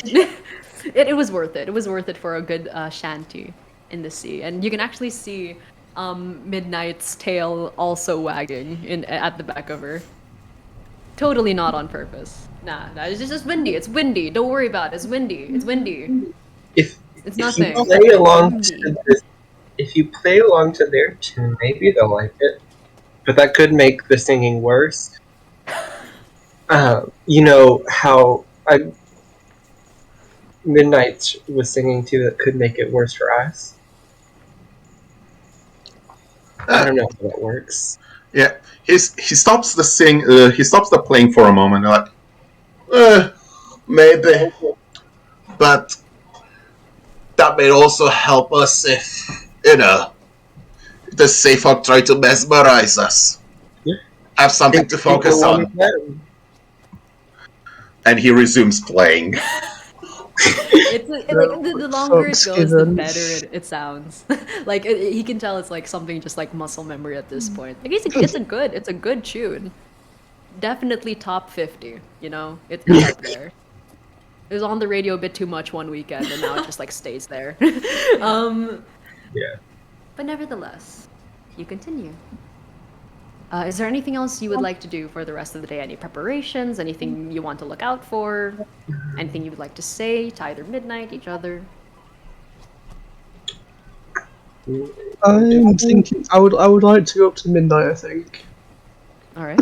and just sometimes I kind of wanders up, just not quickly, just kind of slowly walks up and then just takes a seat next to the wheel and just says, the things you see in the imprints left behind in your dreams and your nightmares, I might be able to help with that. She pauses, if anything. For a second, she lets the wheel kind of go slack. And before like gripping it tightly and like trying to keep it balanced more or less. And she looks to you almost surprised, if not like scared, strangely enough. And she looks to you and goes, "Are you sure? You don't have to. I'm at peace with it, as most folks say. I'm not, but just to make you feel better, I'm at peace with it." Of course. How best to put this? I serve one who operates mostly in the dream space, in what we call dreams and nightmares. And one of the things he instructs me to do is to help those who suffer from be it too many dreams or be it too many nightmares. Trust me, it can go either way. So, yes, I am sure. And she kind of like bites the inside of her cheek. I mean, yeah, you look like you need practice, so like sure, I'm down to help. Not because like not because like I'm weak or anything. It's like I can take it. Like a nightmare's a nightmare, but it looks like you don't get this kind of thing often. So I feel like if you want to help out, then like sure. And He she just kind ain't- of like Like a lowers what her the hell voice. for other thing. It's not what the hell, right? Like she lowers her voice as she kind of like goes closer to you and just goes, "That would be very much appreciated, please." But like I feel like I'm helping you out here. It's like you're welcome. And she Please, kind I of beg leans on you. the steering wheel. She just leans on the steering wheel and like almost falls and like holds it steady. It's a win-win. I feel. Throughout the entire word vomit that just came out, he just kind of looks ahead, doesn't seem to react either way, doesn't seem to like recognize that it's bravado talking. He just kind of says, dreams affect us where we cannot combat them most. There is no shame in requiring aid. She bites her cheek again. fine. But don't tell anyone. I have like a reputation, you know. I'm strong, I swear. Of course. It will need a few hours, so probably during the night would be best. Well, it takes a few hours to actually get there. She kind of looks around and just goes, if anything, once it reaches sundown, then we'll be arriving. But if any of you here would like a rest beforehand, I can slow course, more or less. Get us far away enough that first thing in the morning we can go for it. If we're staying somewhere for the night, I genuinely expect some good sea stories from each of you. This is gonna be my last night on a ship, just want to make sure. Like, I'm going down with like good stuff, you know. The last person, really bad. Like, no cadence, just it was nothing. I don't want to talk about it. It was a good story, just really bad narration. It's not nice, but we can spend the night. If we do, I could, pray for some different spells in the morning. That might be a bit more helpful for us. I don't know. Although I'm good to keep going if you guys want to keep going. I think all I was gonna say. I don't personally need the rest, but I also understand the logic of being well rested before we go somewhere. But I can tell you right now, I have no stories. It's been a simple life. It's just been me and Fiend, and then I'll just pet dog, Fiend. Can you pet the dog? The answer is yes. Midnight looks to Fiend, and you can almost see like her tail like fuzz up, like she's on guard when she sees the dog. And she kind of like bares her fangs and just goes, "You have a mechanical dog, and you say you have no stories." Well, I have the story of I made this dog. You can.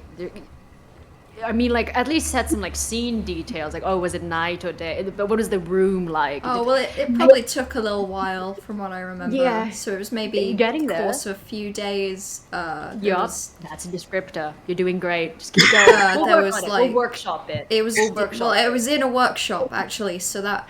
Good, that's a place. You can describe the place a lot more. It gives a good, like, scene. Tables and some tools. Keep maybe. going, and she, like, that continues for the rest of the day. She like studies Midnight training veteran how to tell a story, and it's just desperately teasing any information out. Like, okay, and how did you feel when you made me? What was the room like temperature-wise? Did it make you feel claustrophobic? Any sort of sense that evoke the memory. And by the end of it, then you do need a long rest. True. Alright, thanks. Alright, so eventually it does turn to sundown. And you do see the stars come out. Again, strange, no clouds. But it is a lovely night. You can see the nebula and the very faintest of planets, the stars twinkling almost like their own type of melody. The waves are very calm, strangely, again, for being this far out. Usually there'd be a bit more of a rise and fall. But the waves are still. Midnight eventually does kind of bring out like more than just one hammock. Like she lays out some stuff underneath the deck, and she kind of looks up, kind of gesturing to all of you. It doesn't look like it's gonna rain. We can sleep out here. It's hot in the deck below. It's like humid and it gets my fur all puffy. Fluffy. I don't mind it. Yes, Fluffy. And she looks up at the stars and just goes, I used to count them when I was younger. I didn't know how to count, so I would just like reach the same number, then say it over and over and over and over again. But like I feel like I was getting some progress. That's my story. It's like one, two, two. Just keep going. Multiples, Two, though. multiples. Lots of twos. That's twos. More than some people. And she kind of sits down, opening like a little oil lamp, almost writing something down with her left hand paw. Again, Tabaxi's very vague line, depending on like what DM you're under. But she writes, kind of just writing down what seems to be a note, and shoving it into her pouch. You can see that the pouch is very much water stained, and the note has like very faint scratch of like log 27. She shoves it into her pouch. But she does that around like a very dim oil lamp that she's kind of like curled up towards so she can use it properly. And she kind of like asks everyone to like sit down around, have some food. It's the stalest bread you can think of. Like think of the stalest cracker you've ever had in your life. Think of that, but slightly saltier. Choice. Yeah. Tasty. Oh,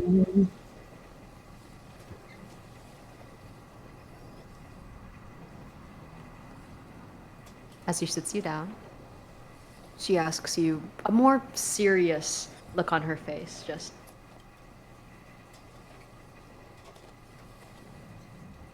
do you think it's worth it?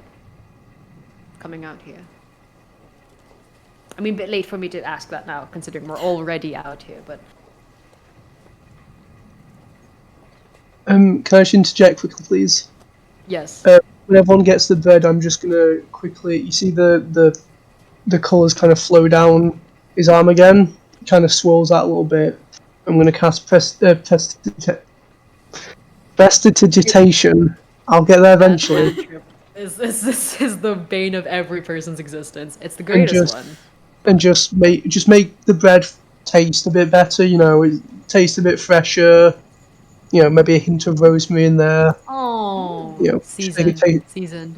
Just make it taste a bit better than stale bread. She thanks you deeply, and it looks like it's the best meal she's had in ages. Slightly seasoned crackers is the best meal she's had in ages. I mean, I like to think that helping someone is always worth it. But, I mean, there's a chance that you don't come back. Which is a little scary, but I don't mind it. You look young. Like, yeah. Thank you. And she kind of like bites her tongue again and just goes, you look too young to be this willing to put your life on the line. You're not for parents. Usually they say like, oh, don't do whatever. My parents weren't super involved with me growing up. Kind of got dedicated to Valkyr when I was really young and spent most of the time in the temple. Haven't been able to come on the ship because I don't fare well on water. And you'd think a mark of passage would help you with water, but no, it doesn't. So Surprised you haven't got sick on the deck. me too, honestly. I wouldn't have cleaned it. That would be all on you. I would have at least thrown up into the water. Yeah. And she kind of looks over to see if like the daydream on the side of the ship is still there. A good few letters have been removed, but you know it's still standing strong. The dream is still going. The dream's still going. That's the tagline for this. Singing Spires, the ongoing dream. Or considering it's like 5 a.m. for a lot of you, the fever dream. The fever dream, the ongoing nightmare. That's the sequel. I think Vanna would probably just, I don't know, appreciate Ron's like willingness to help other people. Like it's rare to see what feels like a genuine kindness in a person, and it's quite, you know, it's quite reassuring. But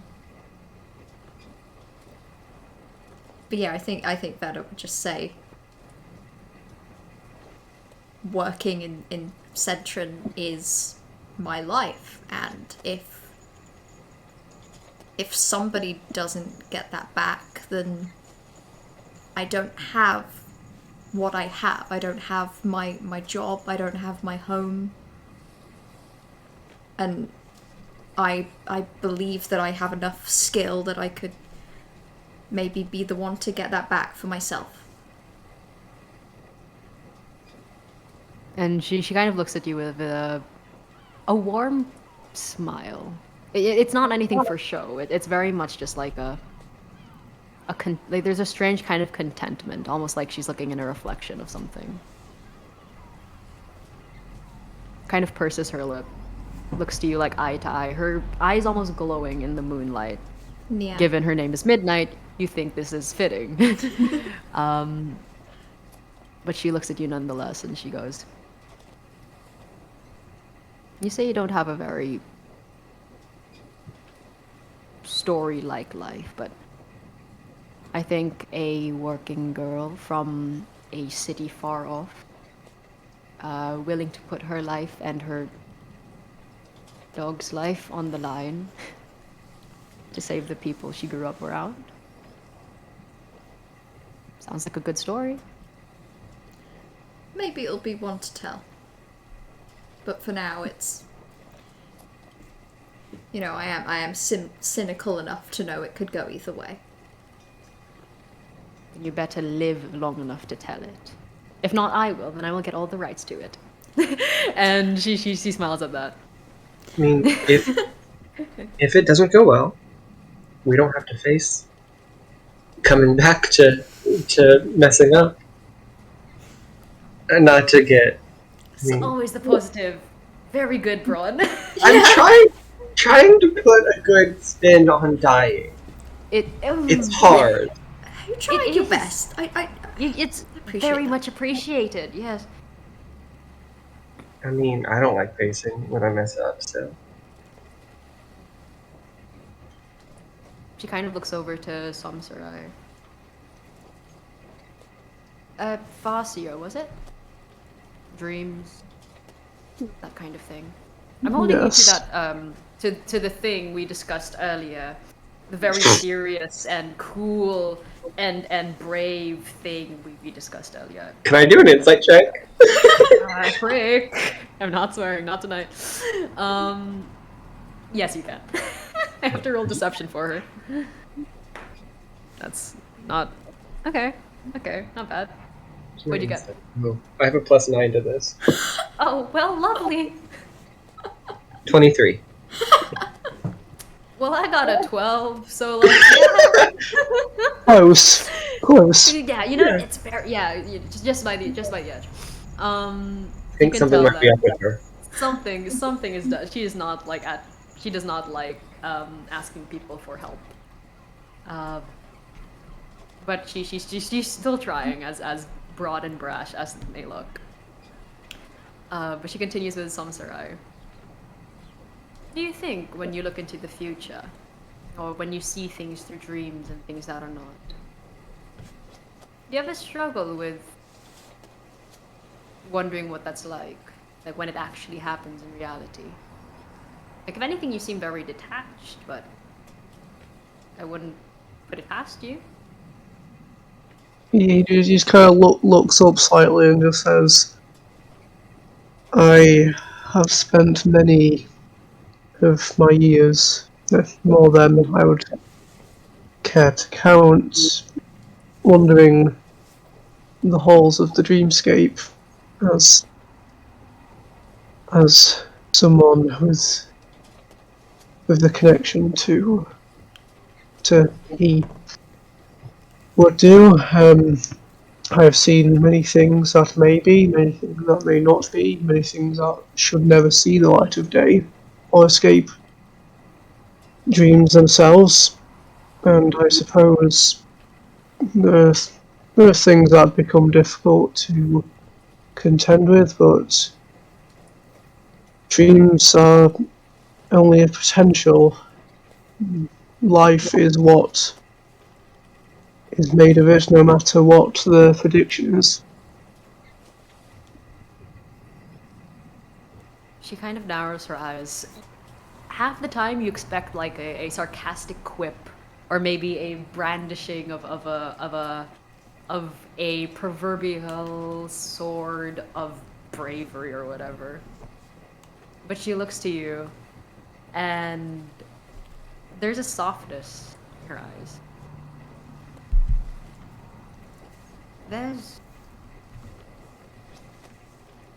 I don't like sleeping that often. You tend to do it alone a lot when you're at sea. And I don't trust my dreams, especially now.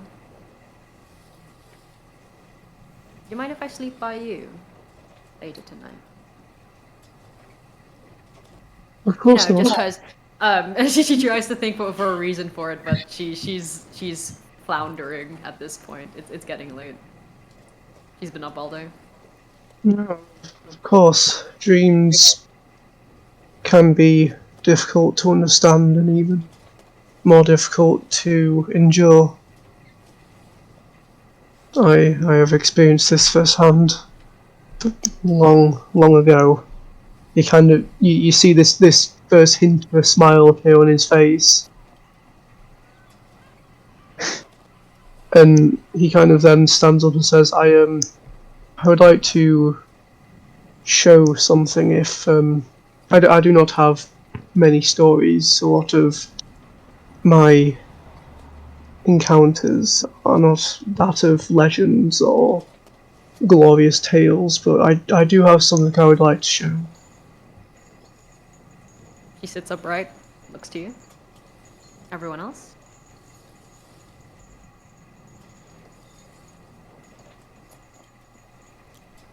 So he just kind of sorry. No, just yeah. Also, suppose sitting, watching.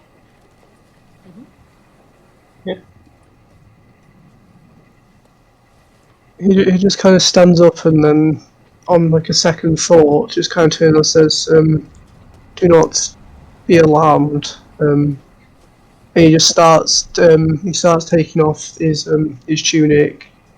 Midnight immediately gets alarmed. Do not be afraid. Just until he does stand like a little bit away, until he is just in his underwear, and then you see the massive colours on his face kind of shift and just moves to cover his entire body, just the entirety covered in this swirling mass, which then slowly forms into a picture of what looks like a view from a high cliff top looking over a dense evergreen forest, and at the centre is a massive, a humongous tree, bigger than any around it, with what looks like hundreds of wooden houses and lanterns all around it. And it is very vibrant, very bright colours, and then the colours then start to recede again, and it just transfers back to just the mass going down the side of his face, and then he gets dressed again, and then sits back down. That was under your tunic. What? You should stop wearing that a lot more. Sorry, that sounds. That was very nice. That is a memory from, like I say, long ago. It's beautiful. Awesome. Beautiful place, yeah. Aye. my home. Or, well, what was my home.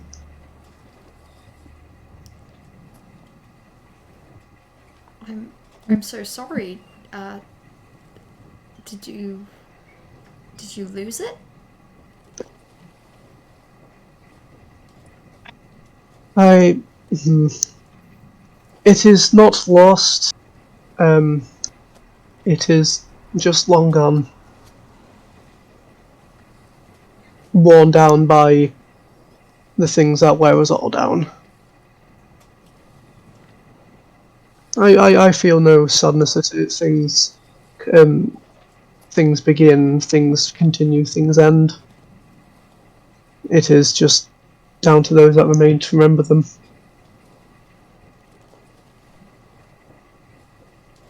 That's a nice way of looking at things like that. So no, I do not fear my end. To continue what was said earlier, an end is simply something to be remembered.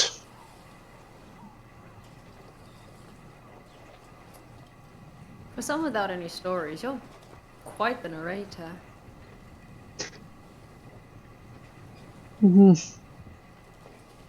When you spend time in dreams, you pick up a lot of perspectives. She turns to the dwarf somewhat next to her, kind of like looking at the bagpipes, nodding. Solid tune earlier. And she looks to you. And she kind of like pinches her brows together.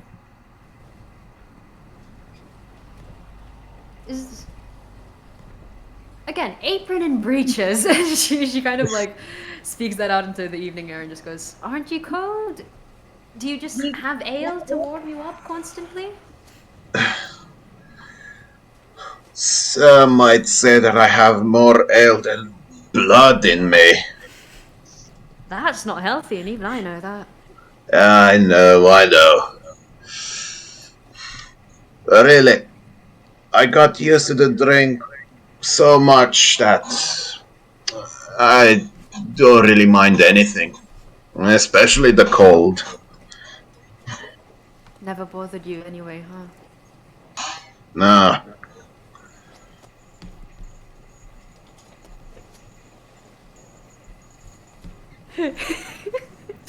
I am. It has to happen. I'm sorry. After this game, no one speaks to me ever again.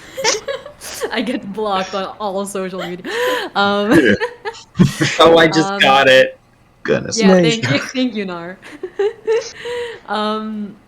But he looks over to she looks over to you and just goes, "Well, you look like you have good taste, a good palate. If you get out of this alive, drinks on me. Because I have a lot of money, definitely." That's believable. Well. I mean, you will if we survive this. Yep. That's Guess where it's all going. that's the way to use your money. That would indeed be most appreciated. Okay. And when the ships do come back, I've been thinking maybe I should expand my horizons.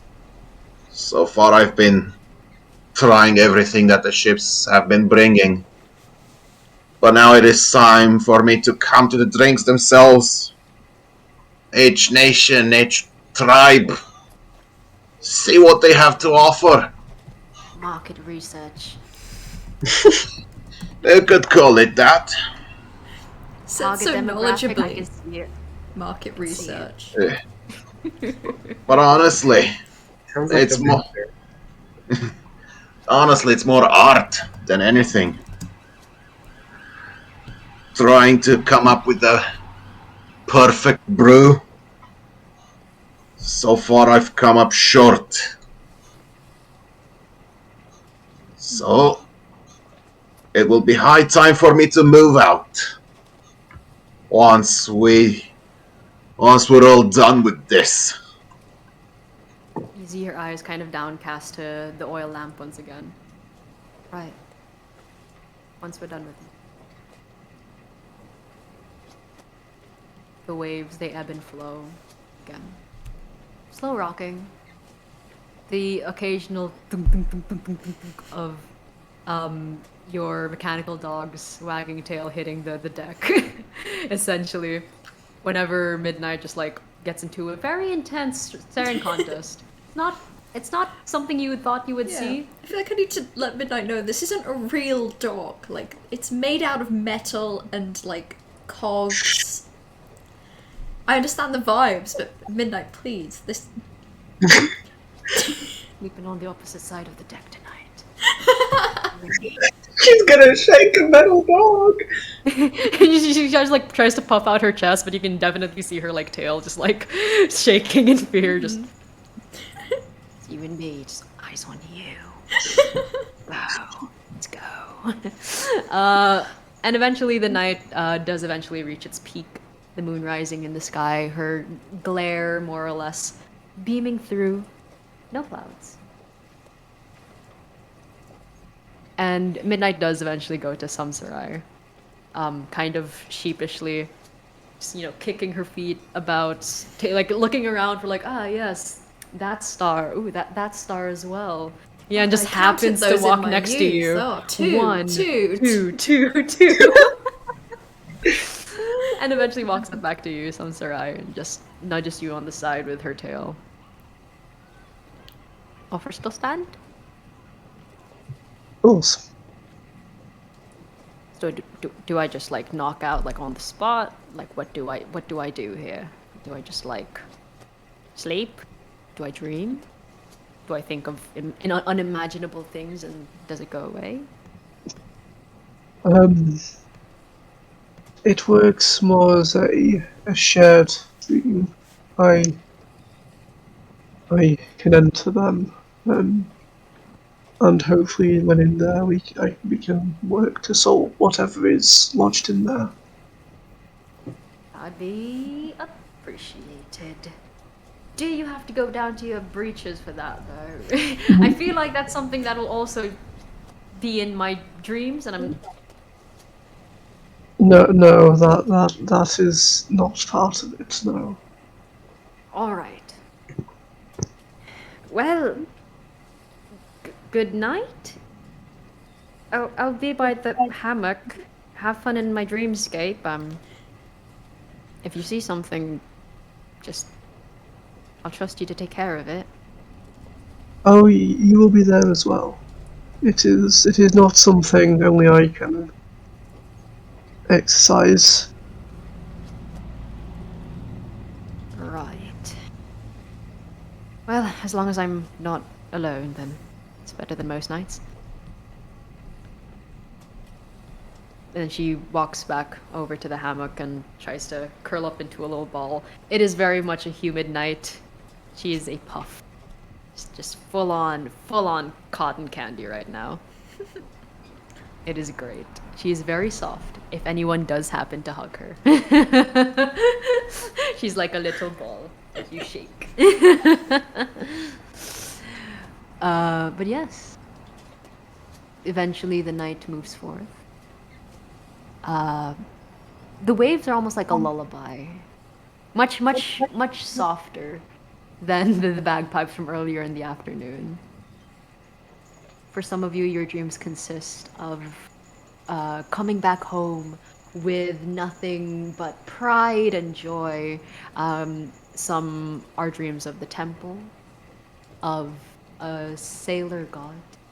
Some just running in the fields, working in a workshop, strangely trying to remember, alright, so there's an oil lamp on the side corner. It beams with a strange light. Just trying to formulate, just like workshopping it in your head. And eventually, Samsarai, you have the dreams of Midnight. And it's very strange. She's not as bold or as brash as you'd like her to be, as you know her to be. But she's in a corner of a ship.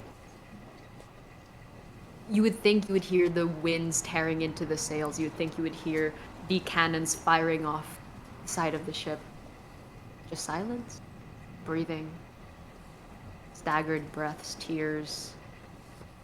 Midnight cowers in the corner, kind of holding a tarp close to her chest, trying to shield herself from any of the debris that's going around.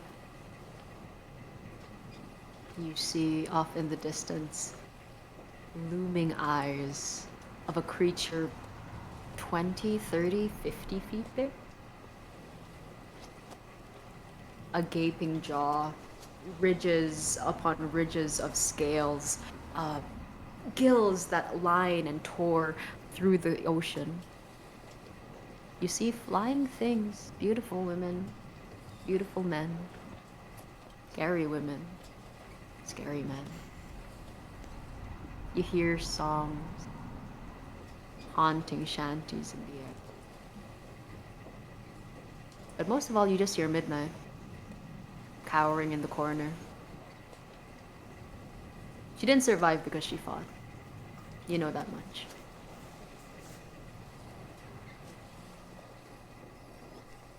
It's a very strange dream. So as this is happening in the dream, she's gonna kind of walk over to where she's kind of huddled in the corner and just reach out a hand and just say, in here, they cannot hurt you. Out there, the danger has already passed. It is just in here that the remnant continues, and only you can banish it. Stand up. You see her peek out of the tarp. Like little dewy eyes, just bright shining in the dark nightmare. And she nods, almost like a child cowering in their room.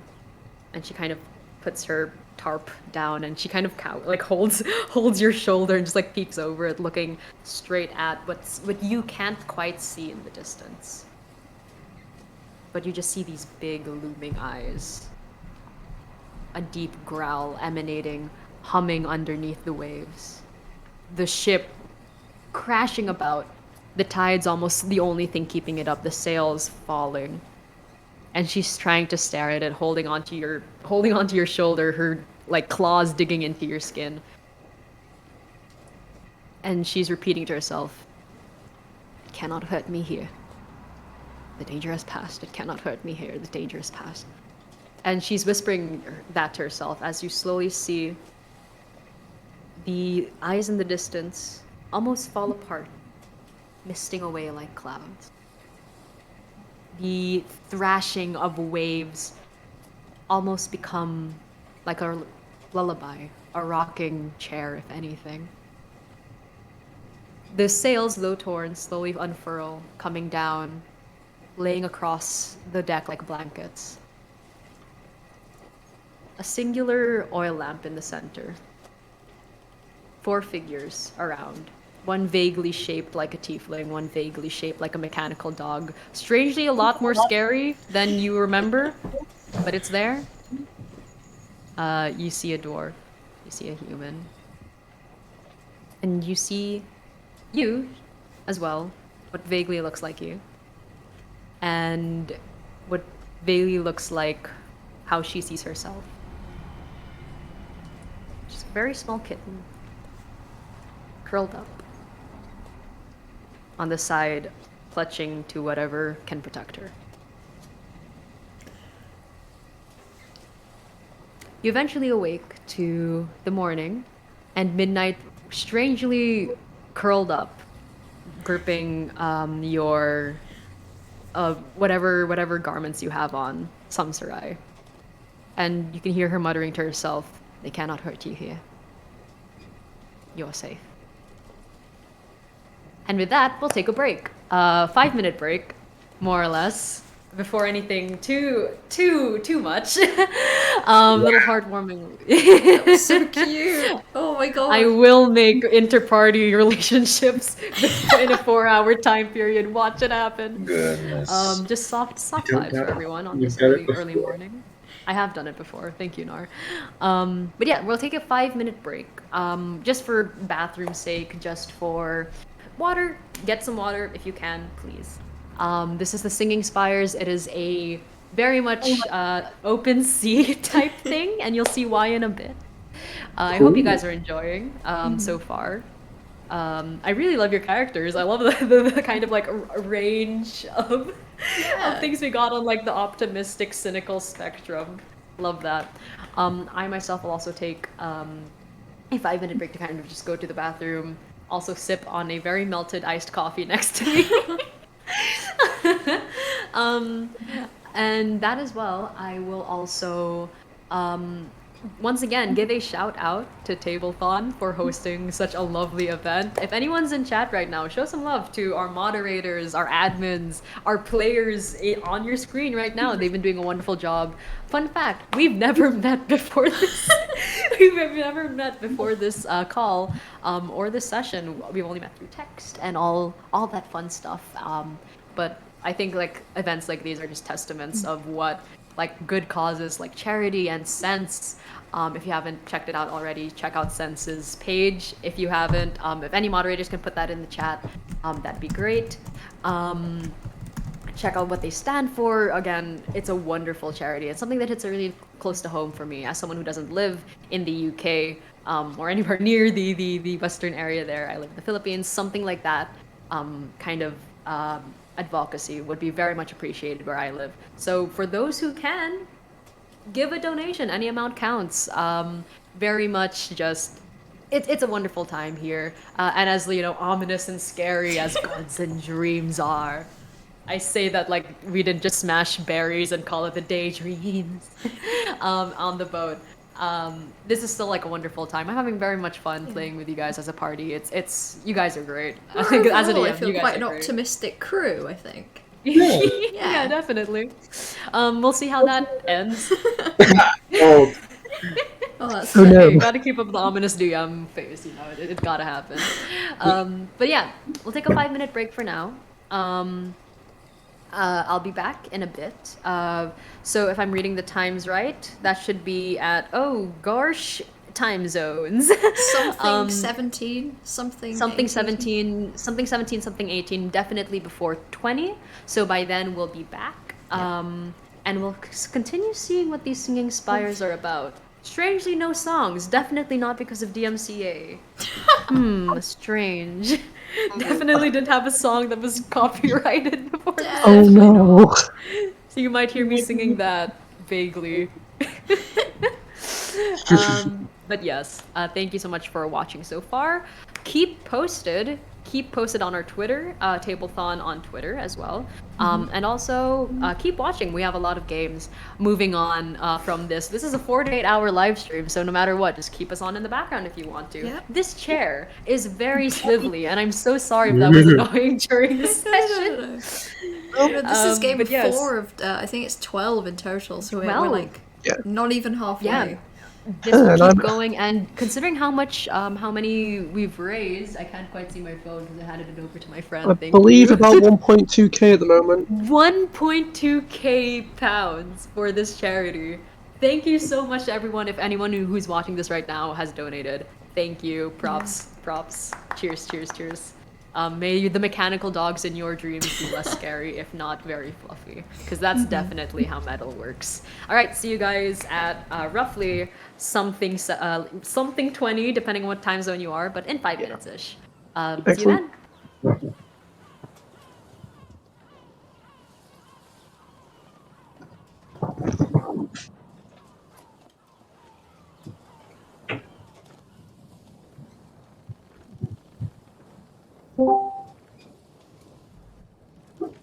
I hate to make grim business of entering in the meantime.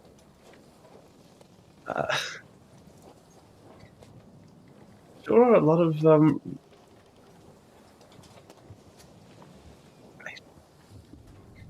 stream not muted. I unfortunately, resident streamer has not swapped over to me, so no more no regaling you with videos and while you wait. But just to reiterate everything that's been said, thank you so much to everyone in chat for um, sticking with it for this long. I mean, like I said, we are 12 hours into a 48-hour long live stream. To everyone who's shown up, everyone who spread the stream around, and especially to everyone who's donated to Census, it really means a lot. And I'd hope they appreciate everything you're doing to get to people. Obviously, it's a really good cause. No one deserves to be left out just because of their ability. And sorry, I'm getting very tired. I don't, I don't know how lovely GMs are managing it, but just a massive thank you to everyone who's watched, who's donated, who spread around, and especially to everyone on the team. It's the point where again I'd show a video, but we haven't swapped over. It's getting a bit hectic late in the night. I hope you're enjoying the stream, chat. I hope you're enjoying the escapades of the singing tower and the lack of copyright infringement. I hope we're enjoying all the other games that have happened so far. If you managed to catch any of those, we have a lot to look forward to as well. In fact, I believe that the next one should also have some fun fantasy vibes and everything. Yes, IGM has returned. There's a reason that for anyone that's here right now, there's a reason I'm still the only one in call and I haven't left, and it's because I'm currently the one streaming, which means if I leave the call, then there's like nothing on screen. But I do appreciate the inherent humor of this is literally just welcome to Tablethon. This is my room. I'll be back in a moment. That table at the thon, it's true.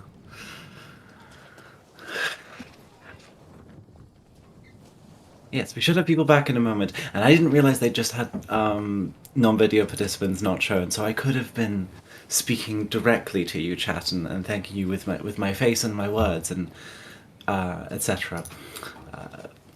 But it's quite all right. You know, we're here to have a good time, not to have the most professional stream in existence. I think that's to be expected. And then here is Em returning now, our wonderful GM and streamer for this current session. Hello. Hi, Em. I'm droning on at chat a little bit because I forgot to ask you to let me stream before you leave the call so I could put the videos on. Which is on me because I just completely forgot. That's fine. Don't worry about it. I forgot to. I could have pinged you and I could have said, "Hey, a break," but I completely forgot. Yeah, because I'm listening in on the stream, but it's obviously it's about 20 seconds or so behind, and like, oh, they're leaving. Oh, they're already gone. Yeah, sorry about that. Nah, it's all good. It's like 6:20. We have no idea what's going on. Yeah. Things are happening. I've been doing this for 6 hours now, and it's like, this is great. I'm watching all my friends play board games. At the same time, oh boy, is my brain slowly shutting down. Yeah. Tablethon is wonderful, and I love it. This is. But yes. This is hour 3 of my 20 hours I am awake today. Yeah. I have the next 2 games. I'm playing the one after that.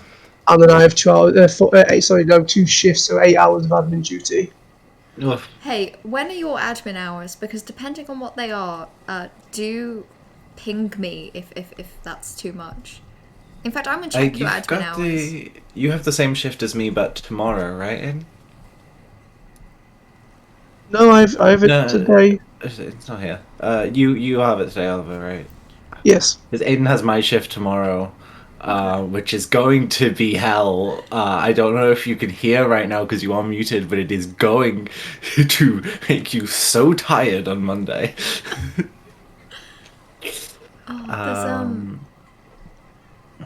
Yeah, so yeah, we have I have energy Kim, drinks. Zach, Oliver.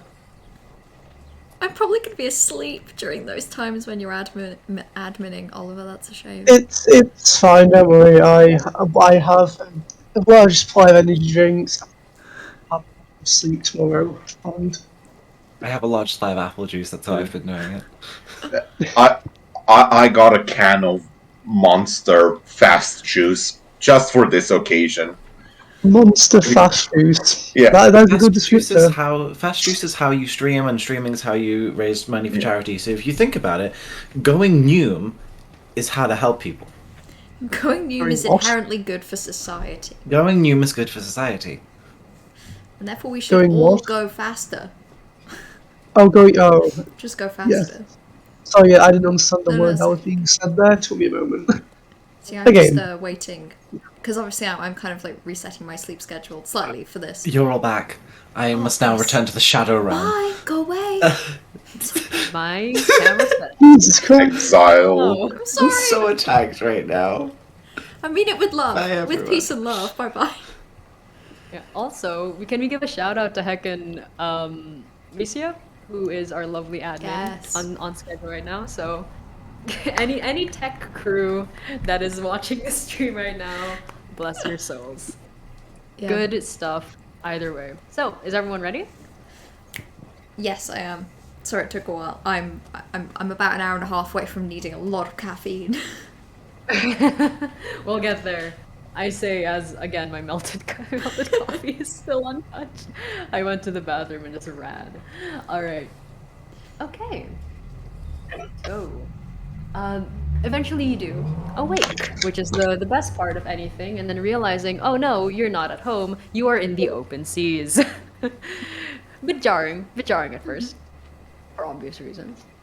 But, nevertheless, you kind of awake to this weird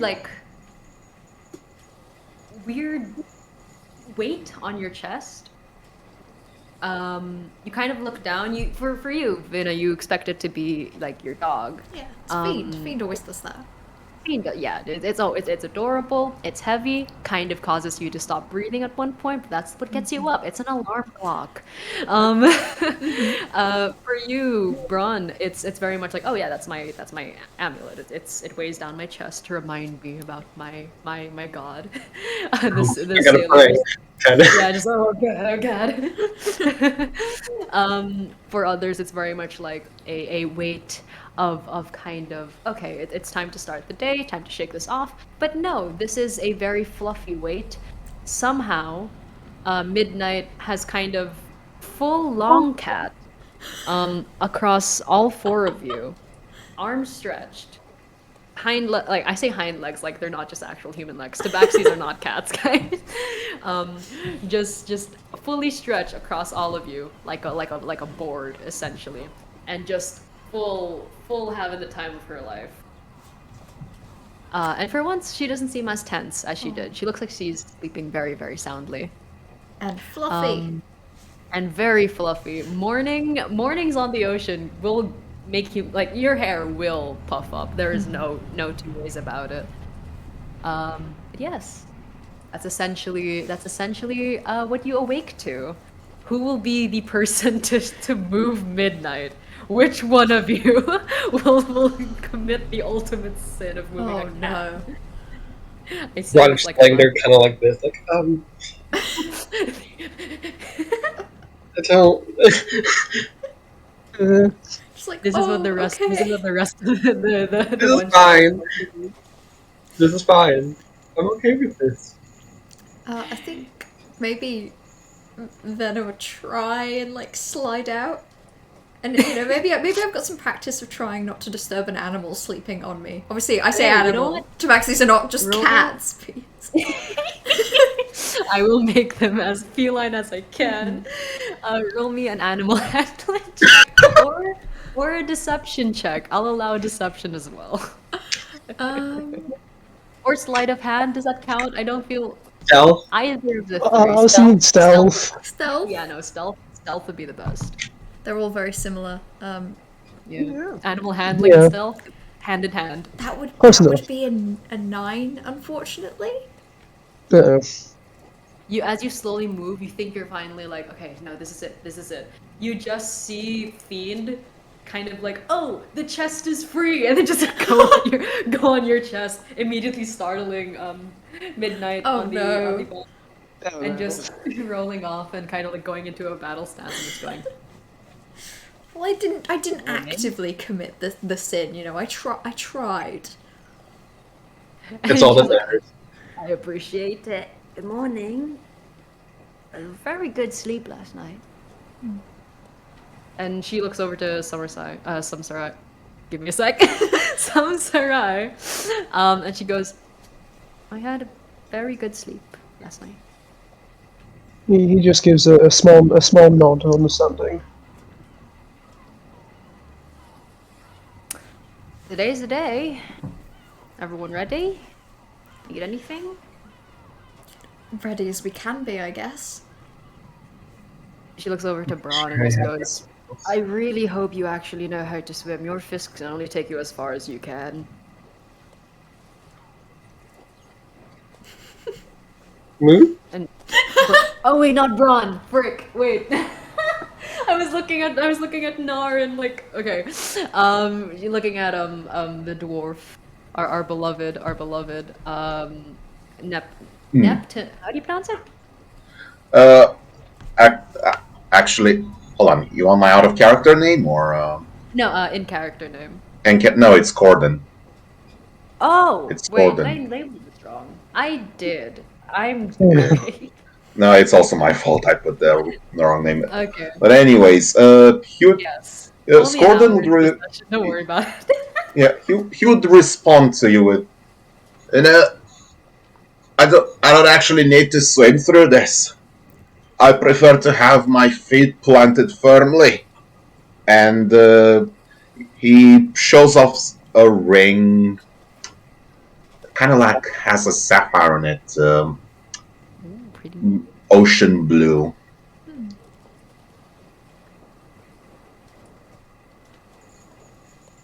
And she kind of looks at it and just like sees the glint of it. Something in my teeth. Hold on, stay still. And she starts to use it like as a tiny little mirror. Right. Sorry, the rosemary doesn't really get into the I don't usually get that. So it's fine. Claws, wonderful toothpicks. It is something to wash it down. Yeah, definitely. Right. So are we ready to get back into it? Get back out there. Guess as ready as we'll be. Bring it on. Oh, I hope they don't. And she turns to a captain's wheel. I was about to say, and then presses accelerate. Can you tell, as someone who's written an entire one shot for Puts the foot no down knowledge. on the gas and Yeah, you know, presses takes the on the big button. stick. Yeah. Puts the handbrake on, starts drifting the ship. Yep. Donuts. That's how ships work, right? Yeah, no, definitely. It's just water cars, right? Right? Yeah. Exactly. Anchors, what are those? But the ship begins to move, kind of the sails unfurling. The what's the word? The wind catching as you sail. Then the tides start to get a bit rough.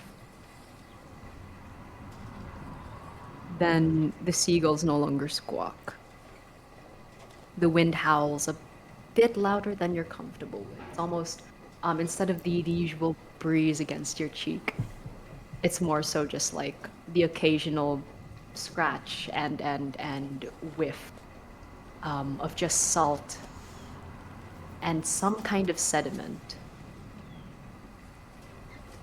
And you can see anyone who's looking towards Midnight, her grip on the steering wheel tightens.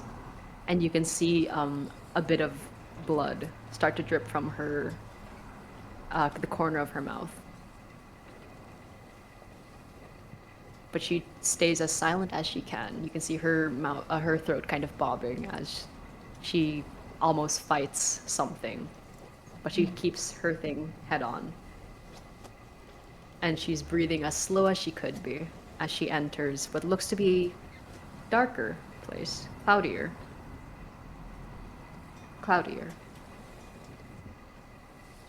Is there anything you would like to do?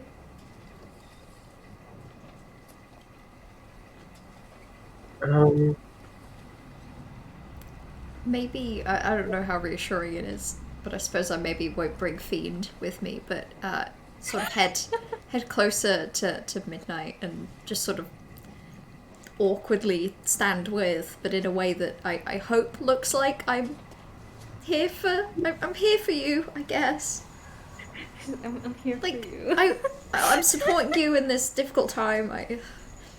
Yeah, you can, while you're standing next to her before she thinks you're gonna leave or tell her something, you feel her tail wrap around your hand, more or less. And you can see her wipe the blood off the corner of her mouth and just continue steering. And the closer that you are now, make me a perception check. Everyone? Okay. If you'd like. Why not? Okay. That would be a 12 with my +5. Nice. I think I might have. That would be a Sounds dirty good. 20. Dirty 20, let's go. That's a nat 1, so a 6. Fair Full enough. extremes of everything, yeah. Yeah, we're doing great. 14. Okay, not bad, not bad. We're getting, yeah. All right. In the full for range. you, yeah, it's like again, gods and dreams, getting the whole range. Yeah. We love to hear it. It is the puppy to feline, the canine to feline spectrum, and we have all of it. All right, so the waves in front of you look much darker. It's not like oil spill dark. It's very much like the clear kind of clairvoyance of the waves behind you. It's almost like a stark change as it proceeds into what looks to be the cloudier waters. Then you see the occasional rock poking out. You see what looks to be like a vague, like strange porous, like a hard sedimenty arc, like limestone or, gods forbid, bone. Then you also see what looks to be the top bit of a crow's nest sticking out from underneath the tides. You see a sail drifting on the bottom. What now looks to be the center of the Lunian trade route is now a shipwreck graveyard.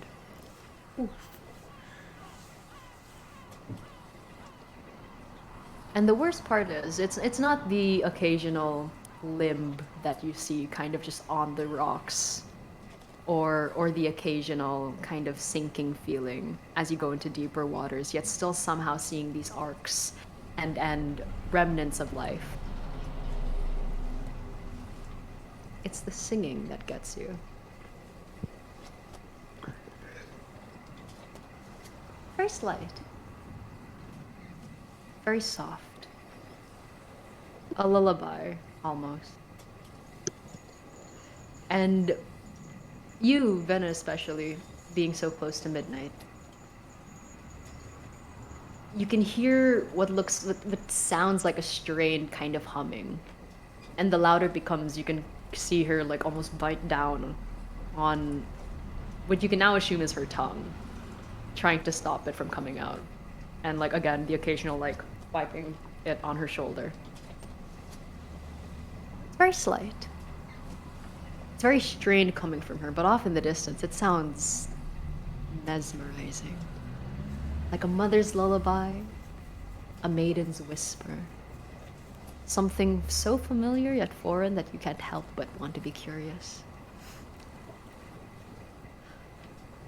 It's off in the distance. Very slight. And the worst part is, it's not just one voice singing either. You can hear maybe two.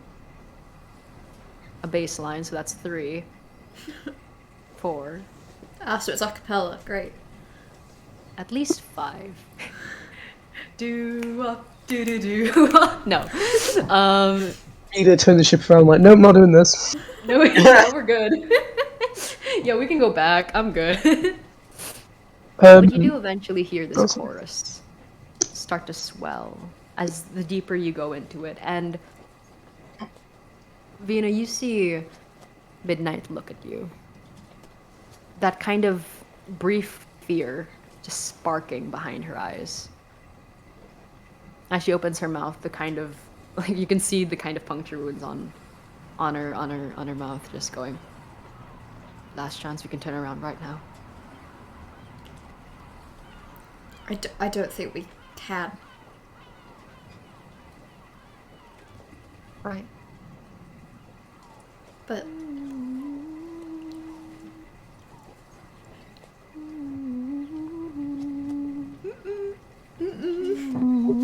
Do I hear this happening? I'd say so. You rolled relatively all right. You're with your dirty 20 of perception. passable. So as Midnight's starting to kind of start humming this, she just hears in her head Samsara's voice again, just saying, "Don't give in to it. Like the dreams, this is in your head. You are stronger than you think."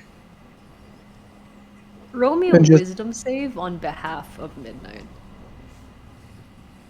quick question: is this against charm by any chance? Nope. Yeah, bollocks. Fine. No worries. Smile. No.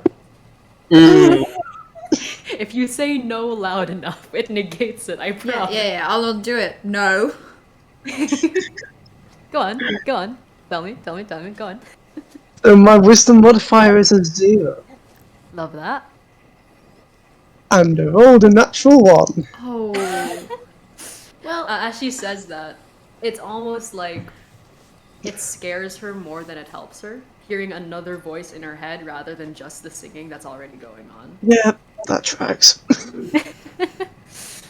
And it almost like she drops her tail from your hand, Vina. It's actually 5. Sorry, I have my saving throw is wisdom. I just checked, so I have proficiency. So it is a 5. oh, okay. Oh, actually. Better. But yes, her tail falls from your hand and curls up like around her own leg. Oh. And you can see her shrink into herself as the singing gets louder.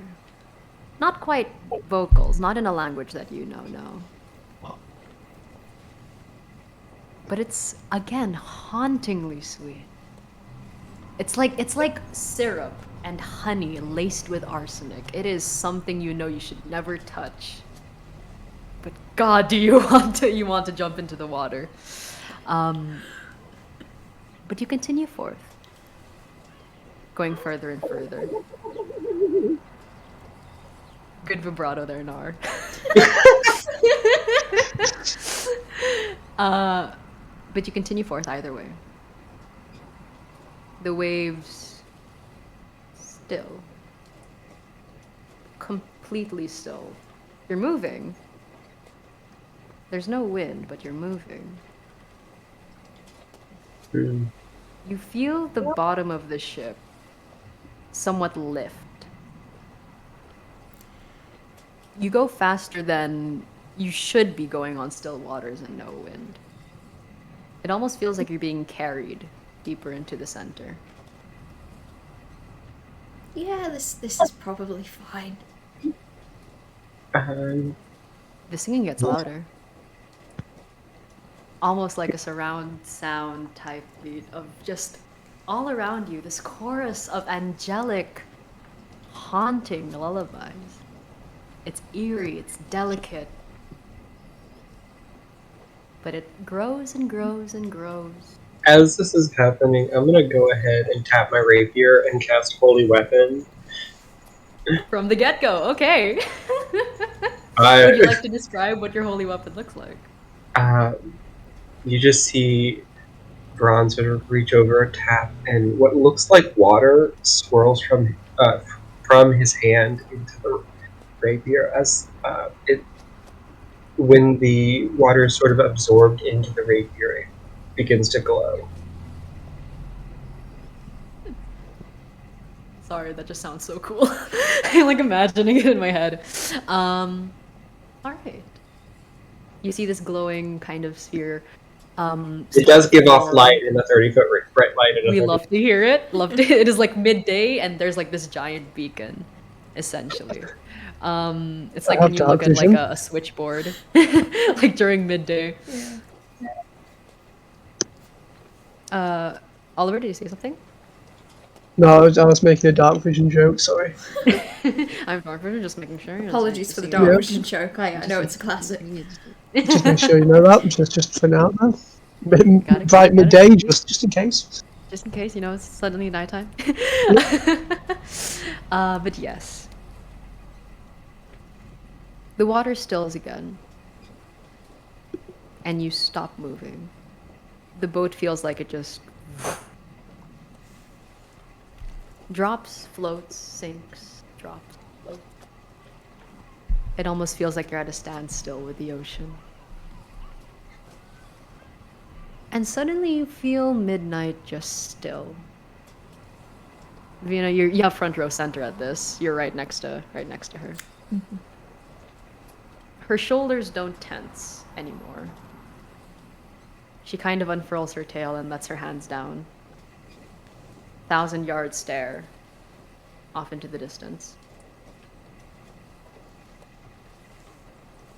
You see Fiend come up, and no reaction from Midnight. That's not a good sign. She does not like this dog. This is a bad sign. And that's when you can hear it. Coming out from our beloved Tabaxi's mouth. That same tune that surrounds you.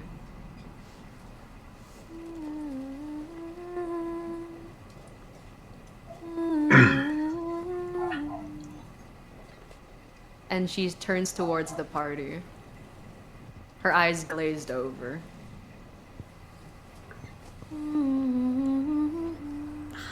I don't want to like. Right. You think we should do something about it? Should we maybe move her? It doesn't look like we're going anywhere anytime soon.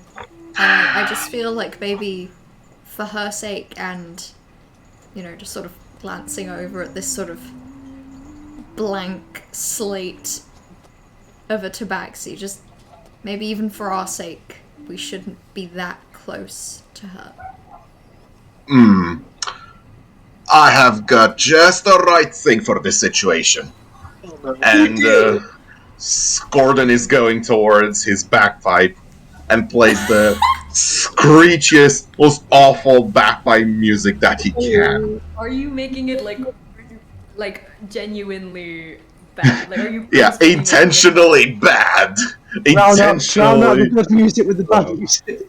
Auditive assault. All right. You know what? Okay, give me a second. This can only end well. This can only end well. Roll me a performance check. But you're purposefully playing bad. So if this So fails, what you want play here well? is a low. No, yeah. What you want is a low roll for this. Okay, fuck. No. Please, not one. Yes, not. It's awful. Yes, Yeah! This is awful. success. Well, failure, but success. Failure. Task failed successfully. Yeah, exactly. And you just hear this screeching, just almost like a concerto type beat of just everything stops. The singing stops. Midnight looks like she's been shaken out of her mind, just full. And she just stares and just goes, "Good call.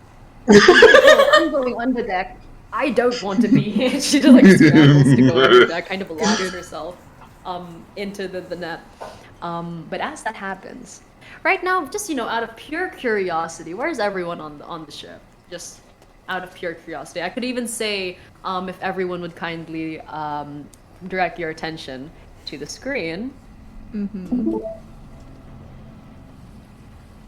I'm hoping and praying to God that this works. All right, can you see yourselves? Can you see the little map thing? Yes. Yeah. Poggers, sorry. Life or death situation. Pog. All right. So, essentially, this is what your ship looks like. Here, you have your wolf, you have your Vena, you have your wolf, your Vena, you have Braun, you have, oh, I forgot to put your actual token here, Braun, my bad. Is that alright, or do you want me to Yeah, put that's that in fine. now? Okay. B. And you basically have the whole party. Vena, I believe you were near the steering wheel, yes? Yes. With Midnight? Yes. Alright, well, Midnight's buried beneath deck at this point, so she will not be joining you in this battle. Your wolf as well would like to be near you? Yes. Next to me, sorry. Alright. There you go. The wolf is the captain now. He gets a As he little should mad 'cause be. you're too not it. He'll Look at steer us me. to brighter shores. Yes. Look at me. I am the captain. Says the wolf. My favorite bedtime story. How about you, Braun?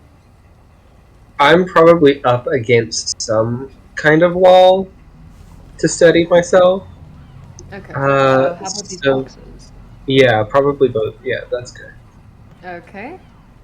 Corden, how about you? I would probably be somewhere on the stairs, I think. So the stairs leading up to the yes, about there-ish, yeah.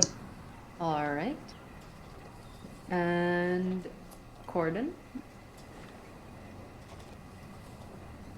Oh, right. I guess I would be where I guess I would be where Samsarai is at the moment. Right Just next to? right next to, Northwell? right, just on deck.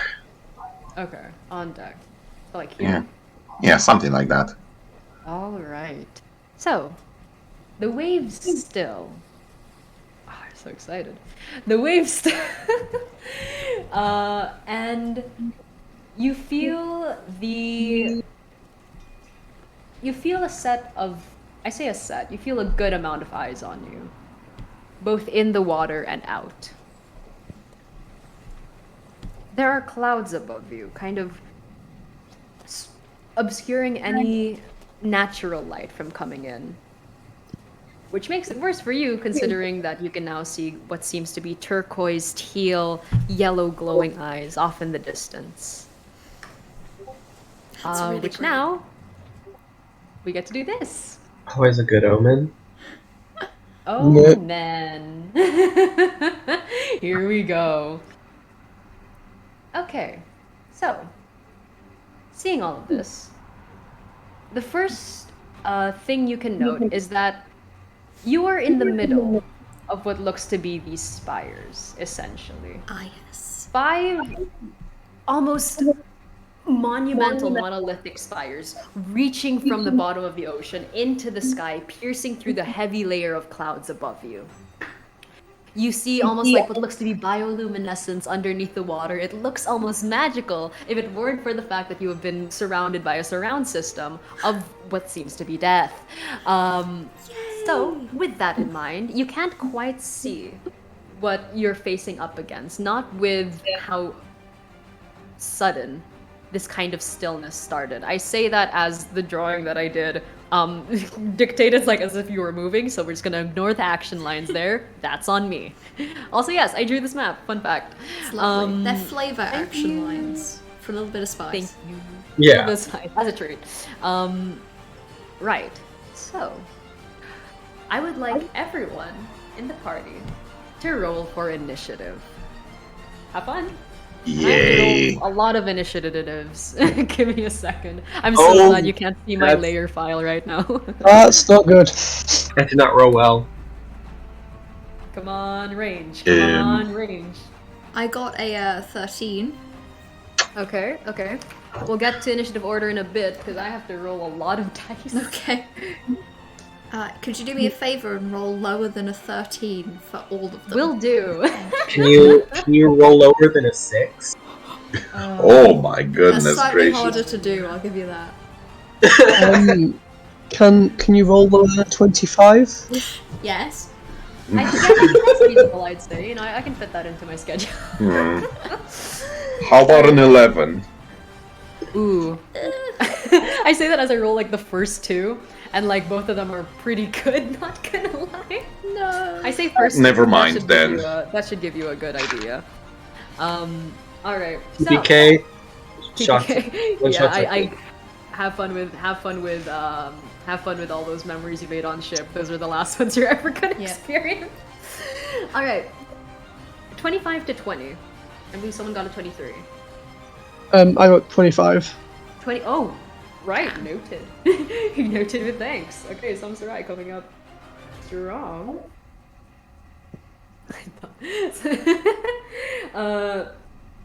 And next up we have. I think I cannot say this. Venna with a 13, unless anyone got higher than 13. Yep, someone did. I mean, what? Someone did. Someone Oh, this did. is not good. No, you're good. Oh, You're no. fine. Oh no. Okay. Smile. Next I'm up, scared.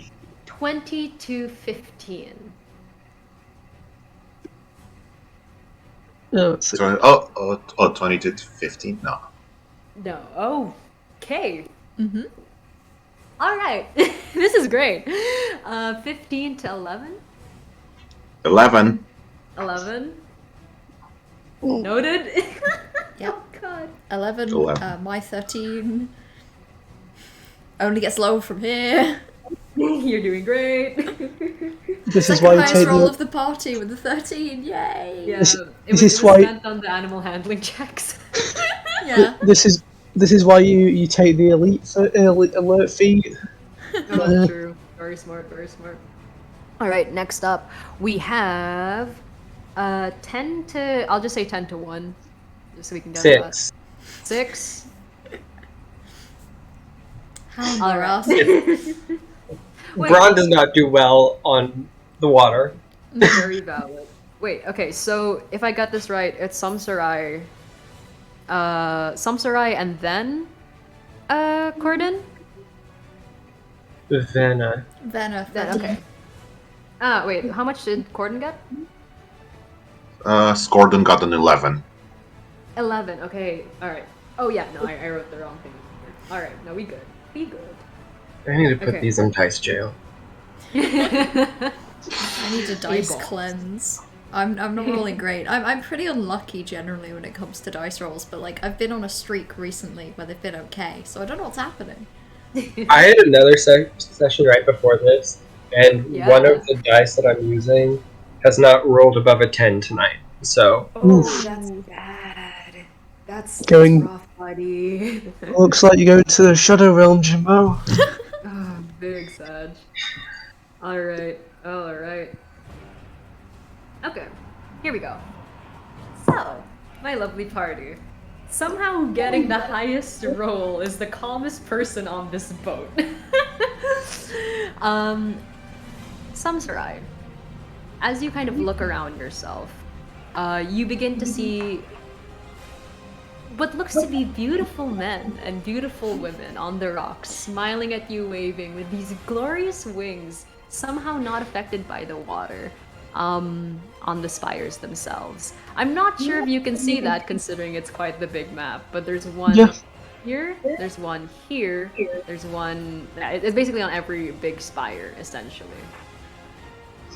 So yes, if you need me to zoom in on a certain part, then just tell me where you want me to zoom in, because... Yes. Yeah, no, that seems good. All right. And also, Um, just to make this known as a little thing that I do as a DM, I have a little AOE tracker thing that nice. you can just measure out around the battlefield. That is And very extra tokens useful. if need be. All right. Yeah, that's Samsarai. bloody What do you useful. Yeah, so I think first off, just to get out there, I'm gonna summon my pact weapon. I think. Mhm. So you see the colours kind of drain down to the hand again, and then kind of from it pulls this glowing longsword. One side decorated in like the same colours, on the hand. The other side, this kind of jagged black and purple. It just kind of swings it around and stands ready. And then if my internet wants to work today, we shall see. I'm going to cast Mind Sliver at the one closest to me. Very good. Very good. And that is an intelligence saving throw. Oh boy, these will definitely have good intelligence. I'm Oh, nice. sure of it. I hope. Nope, that is a -1. Give me a sec. That is a 1 -1. They fail. Nice. Gonna go with a fail on that one. Yeah. So this is so one that close to you, is- Mind Sliver.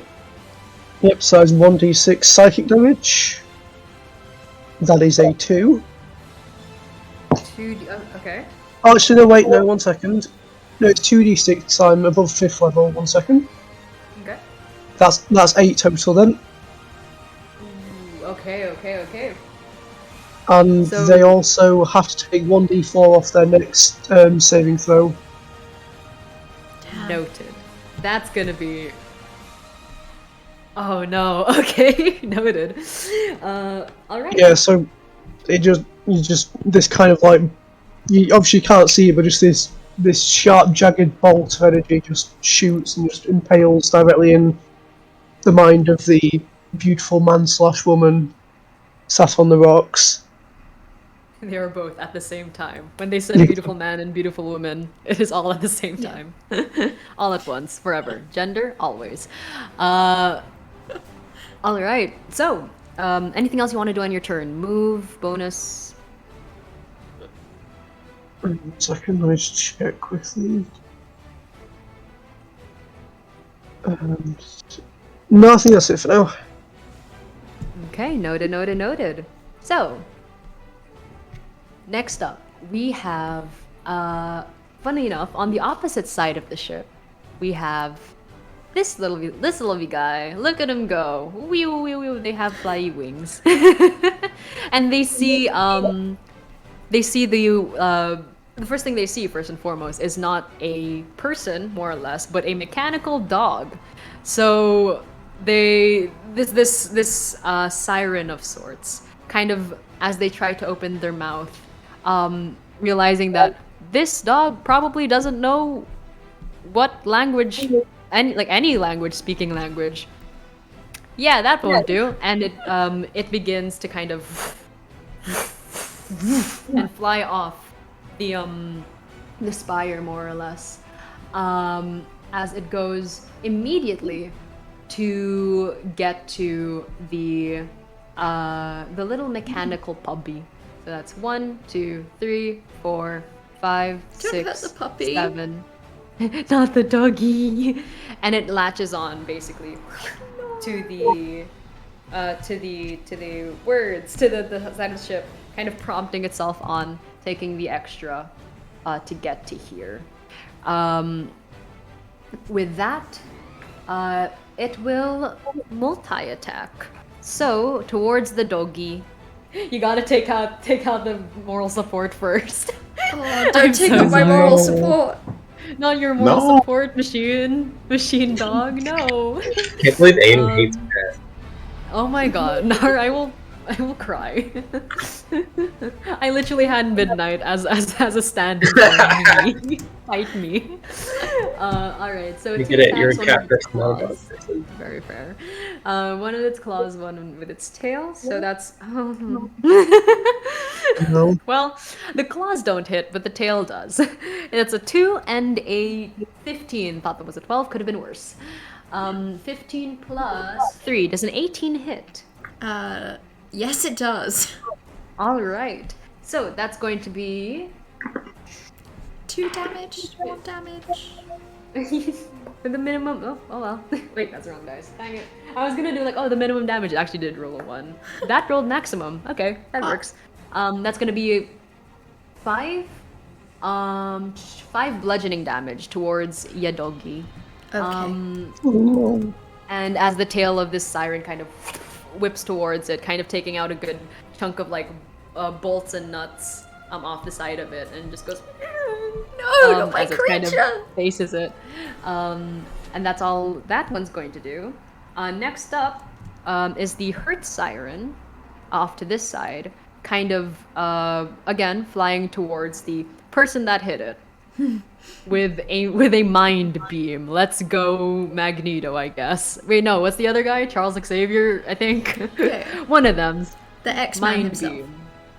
beam. the X-Men. The X-Omen. 1, 2, 3, 4, 5, 6, 7. Around there. And it's going to multi-attack towards you. 7 does not hit. These claws are they filed down their claws. The pedicures weren't doing the best thing, it was a good time. Well, does a 13 hit? No. Alright, it tries to slash you with its tail. Doesn't, sadly. It looks like it's about to grapple you as well. But again, the tail swings wide, just going across. And kind of now you're just face to face with a beautiful woman, gender. Right in front of you. And that's gonna be its turn. Y'all were rolling insanely, so the next one is gonna take its attack. Towards it's gonna go towards right across where Corden is. 1, 2, 3, 4, 5, 6. About here, I'd say, because you wouldn't get flanking either way, because it's 2 people. And it's going to again multi-attack. 15. Does that hit with the claws? Oh, it does. It hits. Oh, Yeah. okay. So the 15 15 hits. hits with the claws. And the 18 plus 3, rather. That's going to be 21, so I'm assuming that hits as well. Hits, yeah.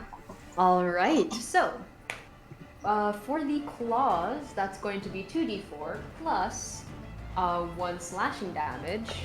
So you get 5 plus 1, 6 slashing damage just with its Ow. perfectly manicured claws. Looking good. Stiletto tips. We are rocking it tonight. And instead of the tail like hitting against you, it grapples your small form. I need you to roll me a strength saving throw. Oh, Or a excellent. strength check, rather. Oof. That's going to be a competition for you Oh. too. Straight up strength check. Yes. Okay, hold on. Cool.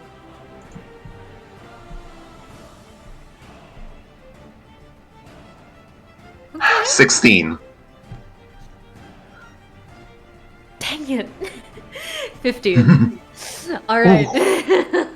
By the Almost. sliver of your mind sliver, you manage to dodge the tail, kind of only barely wisping against those braids of your hair. And immediately it kind of goes back into that battle stance, and almost smirking at you, its form kind of waving around like the water itself. As a very beautiful face starts to come into view, but we'll get to that when it comes. Vinna, seeing your dog be thrashed into, what do you want to do? I'd like to very simply run at this thing and stab it. Go for it. Okay. I So very does simply a like to cry. 15 hit? A 15 does hit. Does hit, excellent. Go for it. That is... These are not that strong of creatures, guys. okay, Oh, well. it's a... I can roll a d10 for it, I think? Instead of a d8? Here I can.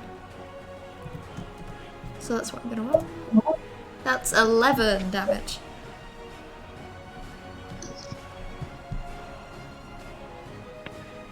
"11 whole pieces of being stabbed."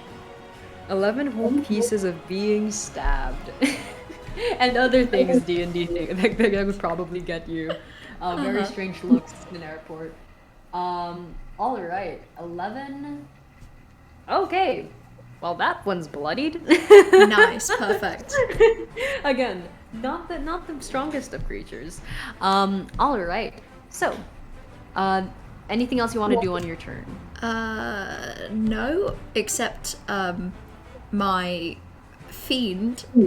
Fiend is going to also try and attack this thing. You know, Fiend's not going to take this lying down. Go for it. Does an 18 hit?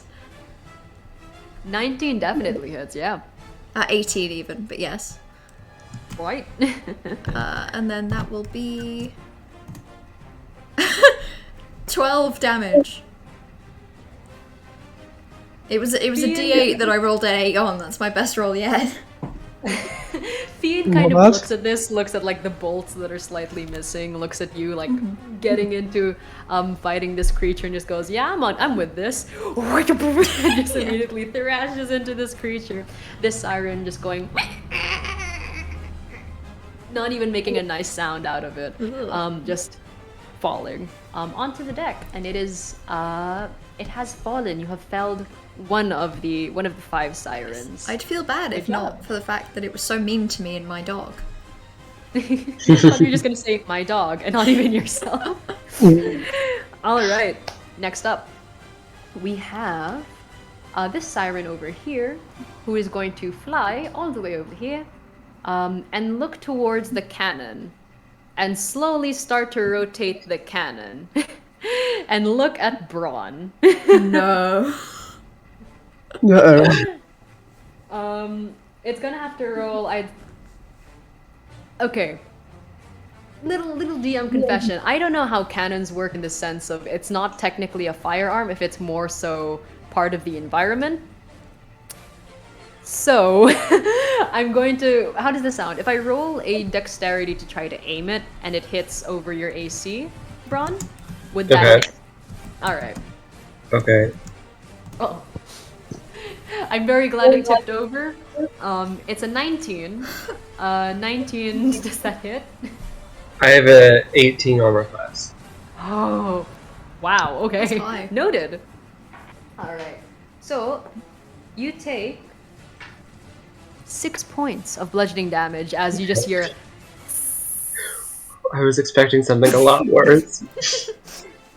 And it just, like, this one cannonball just goes you square in the shoulder, kind of just hitting the shoulder that you don't quite use, missing the amulet just by a bit, and it just flies off into the distance, kind of taking a bit of the ship along with it as it goes into the water. And as it falls into the water, as it falls into the water, you hear the very slight rumble of something beneath getting something shoved into its pores or whatever. Just like that low, there's underneath the water. All right. Moving forth from that, Corden, our beloved little bagpiper. Right. What would you like to do? Saying as how I've been slashed by this awfully rude fish person. And you are grappled by them as well. Fun fact. Yeah. I think it's time to throw all my fists in a drunken fit upon this All one. the fists. So I'm gonna roll attack, an unarmed strike to be precise. So hold on.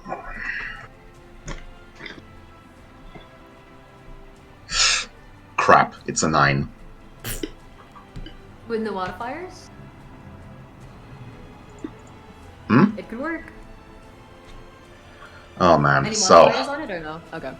no, yeah, with modifiers and everything. Okay. Got With it. I was like, if there's a modifiers, +2 in there, you got this.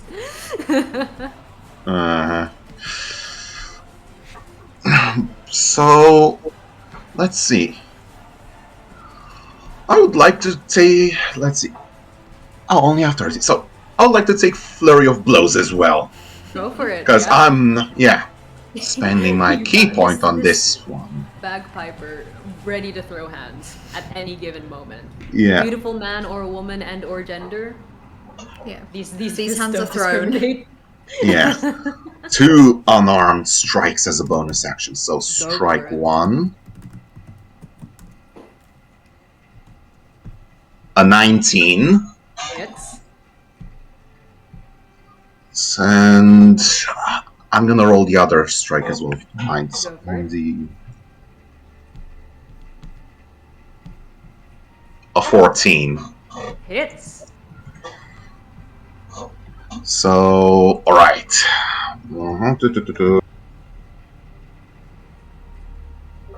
The first one does 7 bludgeoning damage. Noted. Yeah, no, they can take that. They can take that. It's fine. Also- That's fine. Just to remind you, you should have a second attack as a monk. So Oh yeah, I'm getting there. I'm getting there. I'm just using my He's- bonus he's action winding- right he's now. winding the up. health points of these sirens. Just like, yeah, guys, you got this. He's Yeah. winding up. just wanted to make sure you weren't forgetting anything. Yeah. So the first one was 7 damage. The second one was 6 damage. Okay. Oh, okay. And now it's time for the extra attack. Because I Yeah. took the attack action this turn.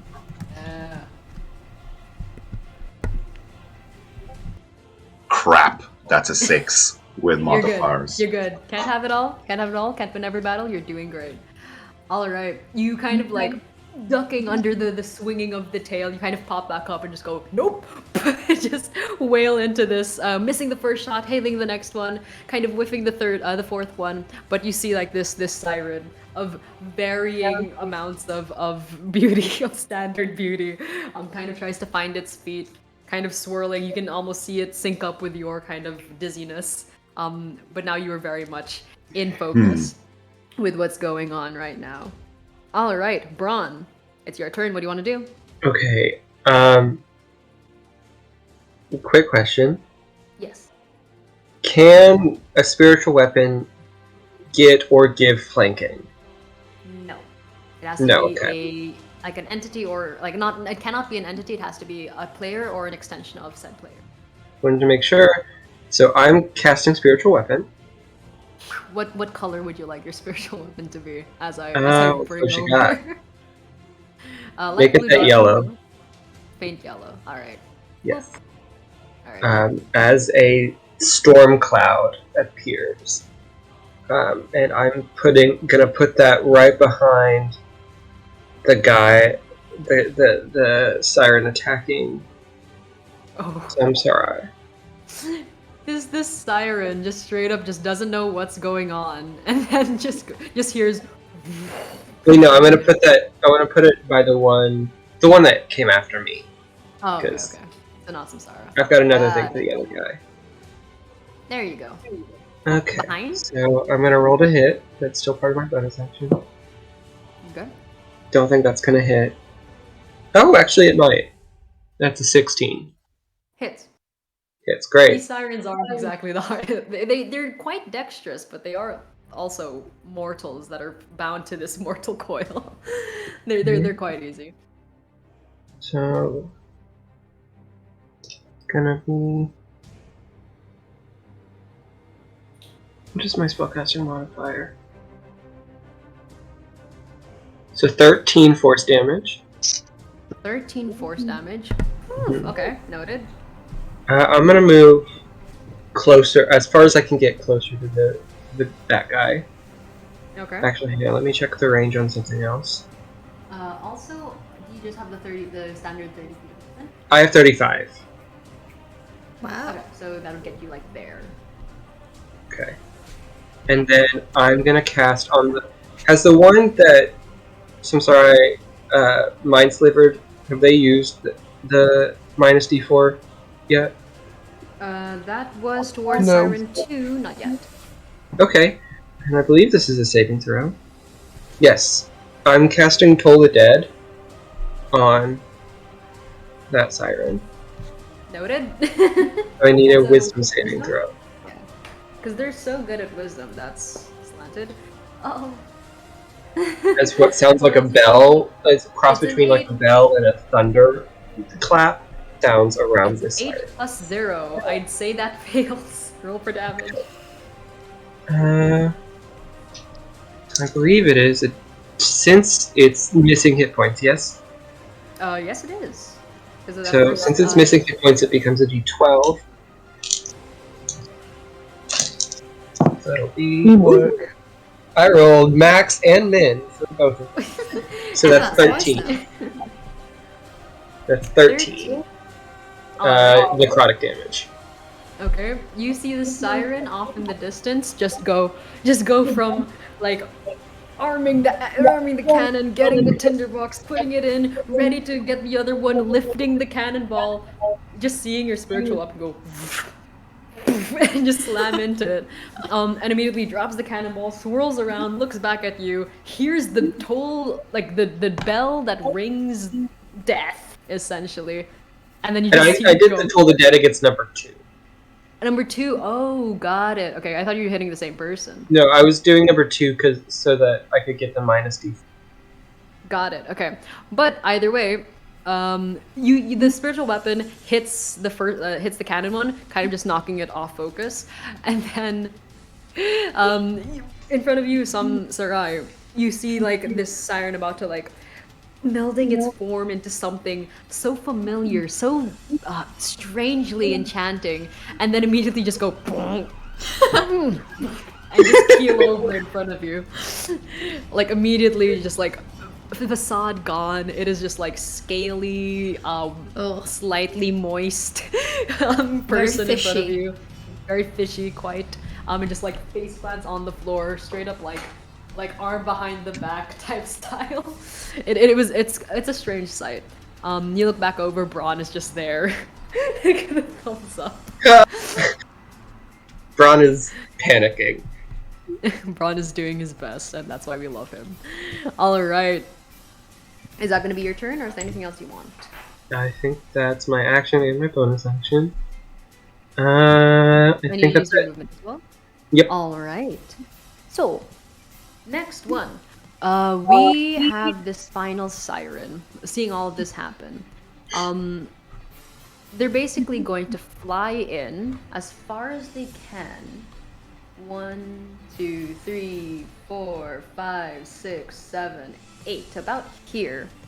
Look across the entire boat. As they what's it? Alright. As they begin to you see almost like a swelling kind of breath in their chest as the air around you starts to reverberate, and again that like haunting song fills the air, and anyone in a 30-foot radius, which I believe is only Braun, Yeah. You need to make me a charisma saving throw. Charisma? Oh. I hardly know her. Okay. Oh no, I'm not gonna roll that one. That one's mean to me. Okay, that's a dirty 20. Nice. Dang it. I decided to roll the one that wasn't rolling poorly. Okay, well that's smart. Logical turn of events there. And for a second you feel compelled to kind of just almost sway yourself going towards the siren, but obviously right in front of you is the net of the lower deck, so you would have fallen if you didn't succeed, essentially. This drawing voice almost bringing you in, and then you're just like, I don't even like that tune. No, it stopped. Like, I heard that 20 times on the radio yesterday. I'm not for it. Overplayed. Spotify, get your stuff together. Come on. I just heard it on the bagpipes like 10 minutes ago. Yeah, like the bagpipes, way better. Come on. Yeah. But yes, you kind of phase yourself out of it, and you see the siren across you, just looking at you, just like, and just giving up, looking towards the rest. And for a second, the siren looks over their shoulder, what looks to be somewhere deeper, into the waters, and it grins.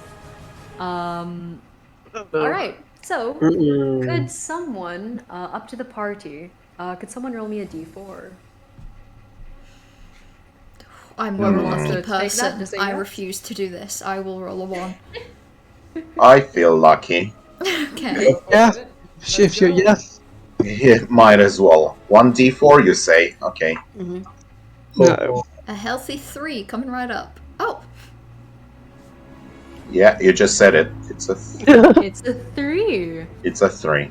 Oh, this is my favorite one. Okay. Okay. Oh, that's Because it's the just longest one I wrote. Okay. great. Uh-oh. A deep rumble echoes under and around your ship. Everybody roll a wisdom save for me. Okay. Lest you. be frightened, Oh. which means run away full movement from the enemy nearest to you. And Lust. then you also get disadvantage on attacks, checks, saves. That's a until the nat start of 20, your baby. next turn. Well, Oh, that's dang me. it. For a total of 29. Oh god. You know, Last I'm last gonna time roll. last time I did a wisdom save, it didn't go too well. You're doing great, don't worry about I'm it. guessing You this is got just this. a wisdom saving throw, not perception or anything. Alright, Mhm. wisdom saves. Okay. Yeah. 21 on my save. Nice, you got a 21, 29, 15. 15? 17. Are you kidding me? Everyone passes? Hell yeah! 15! 15 was the DC. I thought that was high enough, man. But To be fair, we've not been rolling great like that. We could have very Yeah. easily. fair. Alright. As the deep party. I want to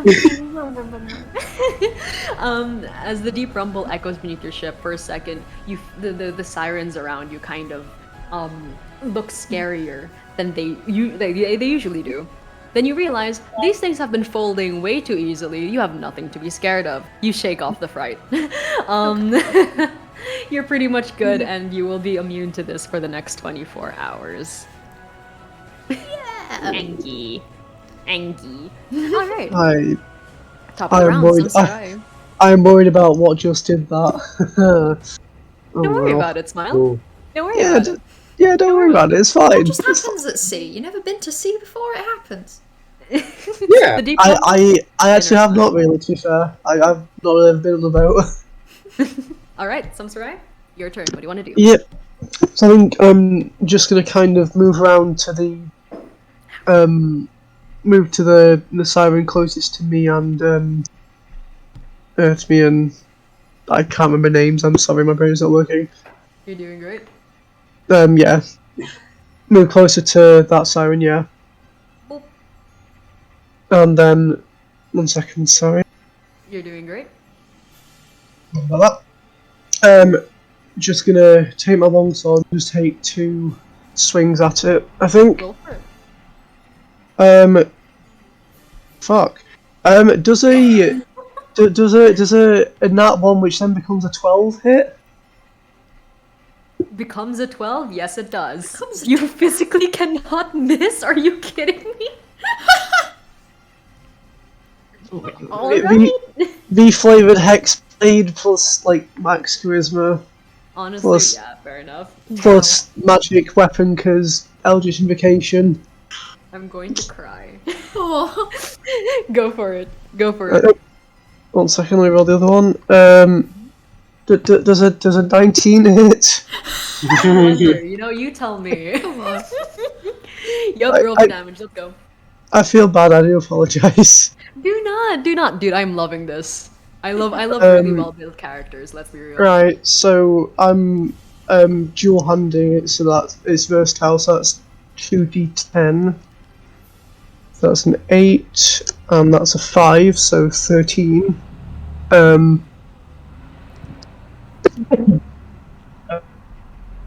And then for each of those is plus 7.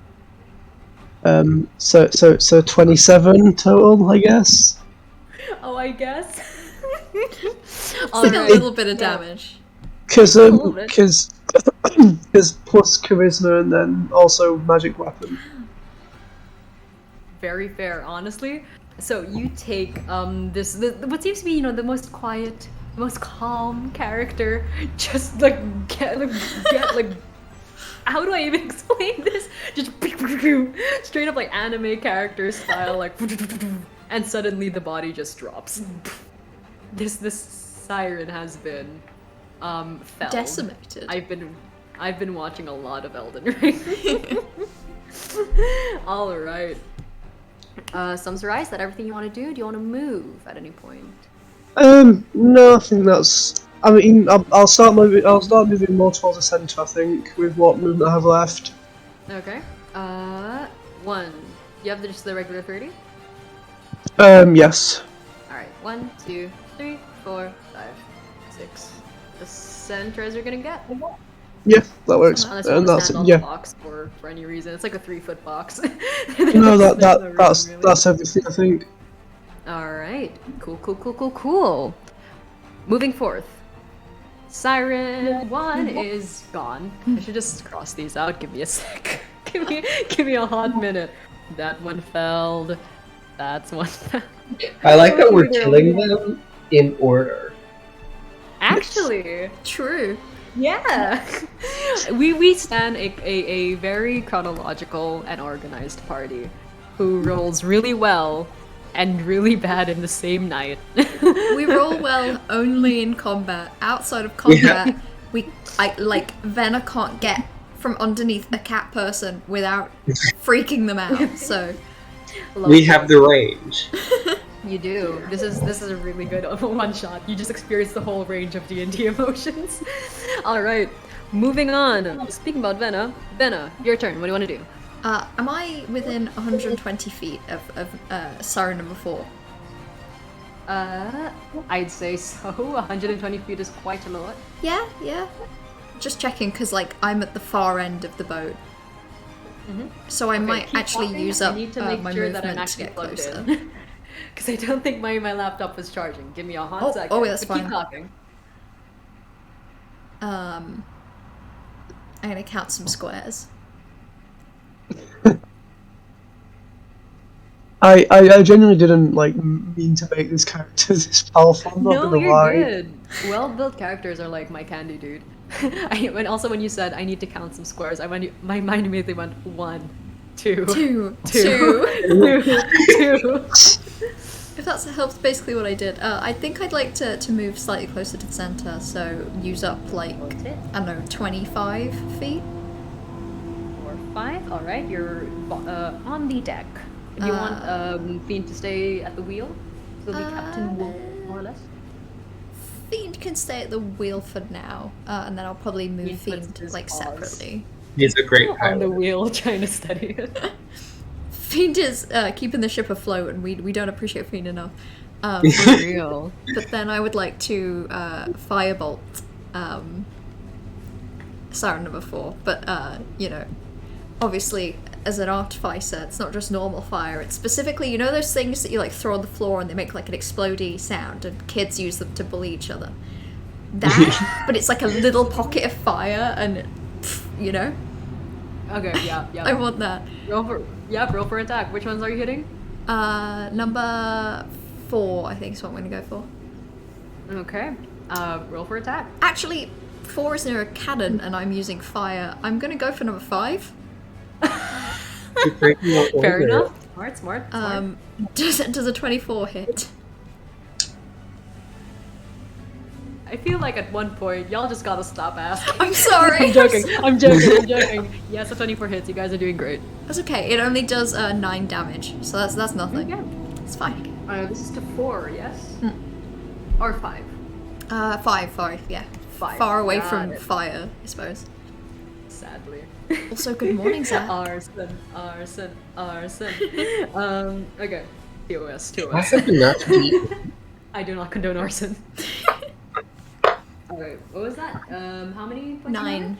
9 fire. 9. Alright.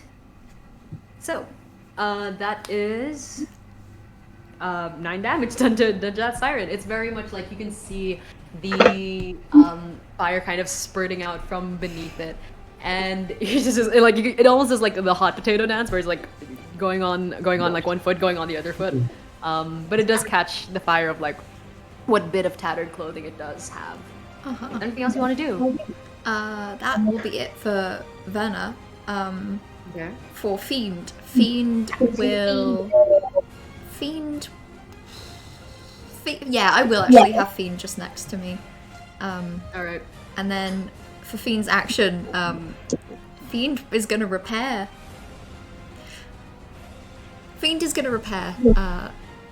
itself. Period. It's just gonna repair. It's just gonna become so much better.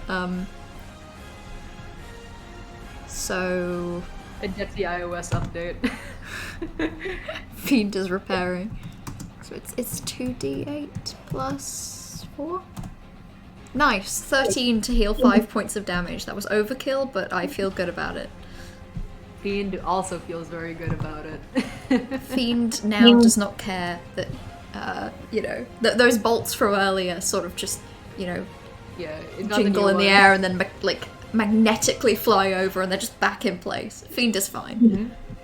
Fiend is living his best life. Alright. That's gonna be your turn. Yep.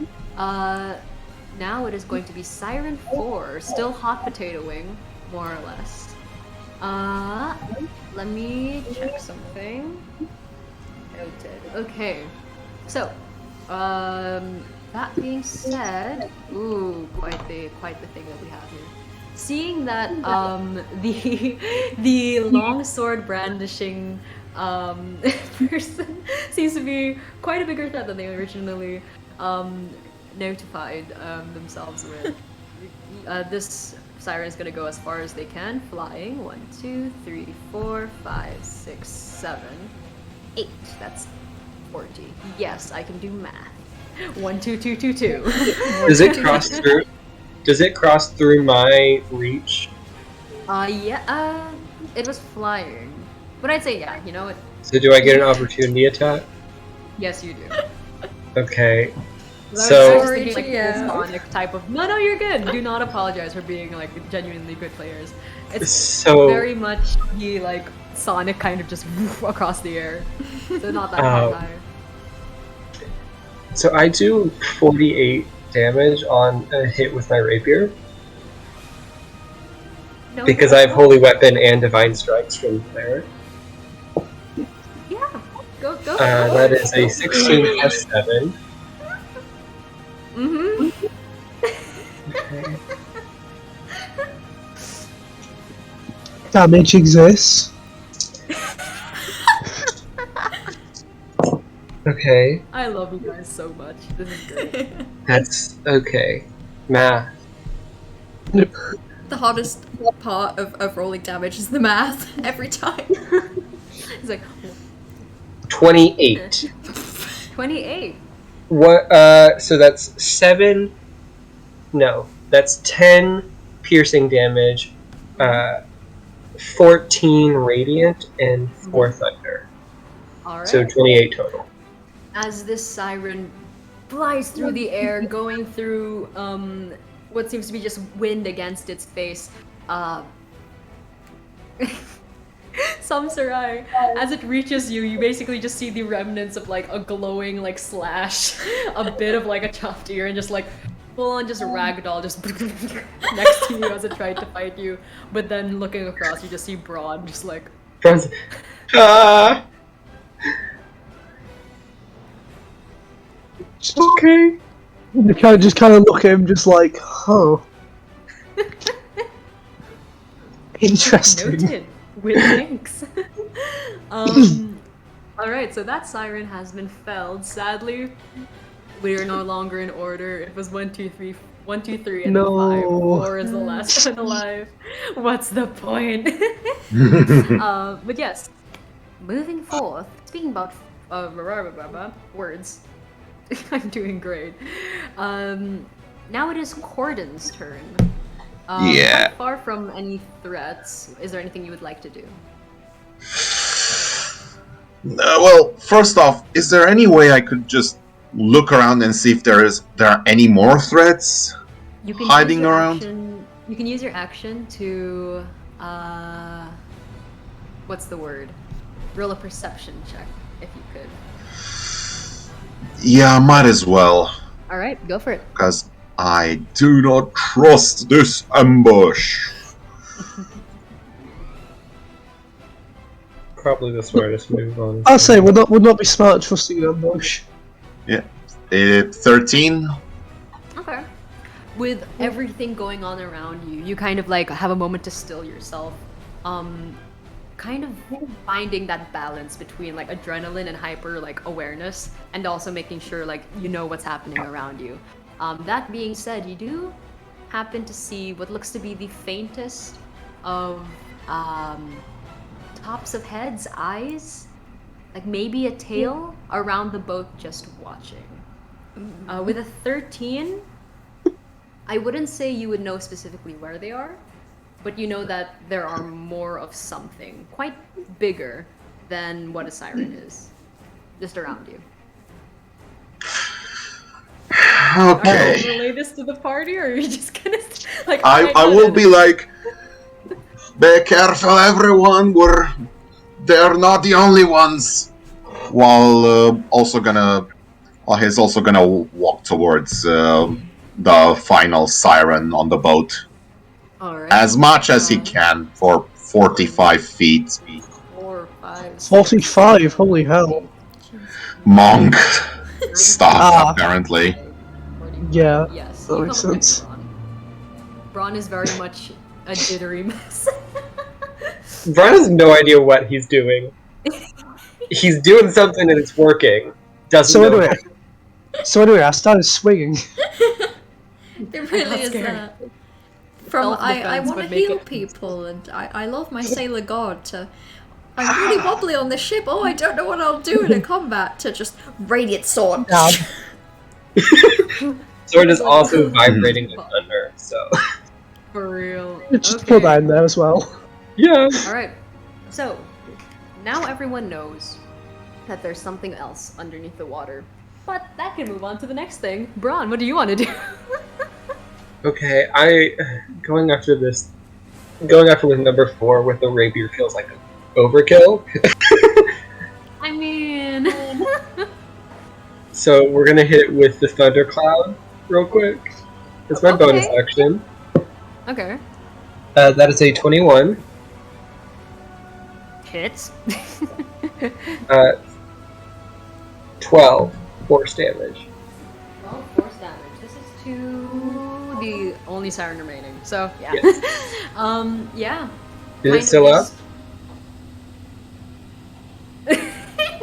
you send out this cloud, and immediately you just see. Wait, what was the name of the thing again? Spiritual weapon? Ah, yes. So you spend your spiritual weapon glows again with activation, and it just like it looms over this siren. The siren looking back, kind of seeing everyone coming towards it. Like you know, it's ready, it's bloodied, it's bruised, it's full on just voluntary. And that's the siren just goes full pancake onto the deck, and you think you have a moment of stillness. Amazing. No. 5 dead sirens on this boat. It's probably a little stinky. Very stinky. I am sick and tired of these fucking silence on this boat. All right. Okay.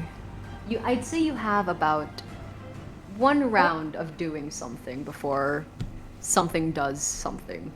What would you like to do? Action, bonus action, movement. You have 1 round. Think about it. It can go in any order, so up to you how you want to set up. But Is anyone interaction. Go. is anyone hurt? I think I'm okay. I mean, Fiend was a little wounded for a little while, but it seems fine. Yeah, don't think I really got hit there, I'm not gonna lie. Okay. Well, if you need healing, just shout at me. Don't really shout because I'm sensitive, but call out. Don't hurt my feelings. Just a claw mark. Nothing too bad. I can take it. You hear from beneath the deck, Midnight going, "You're doing great! You're alive, right?" Just Right. waiting for any answer. In the first like voice higher than a slight whisper, so that sometimes shouts back, "Yeah, we're alive." Good! And again, like rustling, and just hurries back under wherever she was hiding. All right. So, would any of you like to look around specifically, or are you just gonna take it as it comes? Perception might check. as well. Sorry. All right. Yeah. Perception check. Go for it. Anyone who wants to kind of tease that out. Oh, okay. Hmm. That's a good roll. Can Ah, I use the enhanceability spell? To give You may. someone. I mean, who wants advantage on Constitution checks and 2d6 temporary hit points? Sounds like a win for Who anyone. wants Whoever is going to be a tank, I would think. Jesus. I have. hmm. I have advantage on concentration checks already. So Okay. I think I'm Who good. has the highest AC? Probably them. 'Cause they'll be in the thick of things, probably. No, not me. As long as I have my shield, my AC is 18. Okay. I'm just gonna choose. I'm gonna give it to Scorden. Fair enough. So advantage Nice. on con checks and 2d6 temporary hit points. Why not? There you go. Enjoy. Mr. DM, I got a 23 for perception. 2d6. 2d6. Let me roll. Let me roll for that. That's a lot of good rolls across the board. Any chance I can get some guidance on this perception check? I'm currently concentrating on holy weapon. No worries. No Very worries valid, at very all. valid. My perception check is a 16 then. Okay, well, honestly, still good. It's very easy to see that there's a good amount of people. I say good amount of people. It's 3 of somewhat large.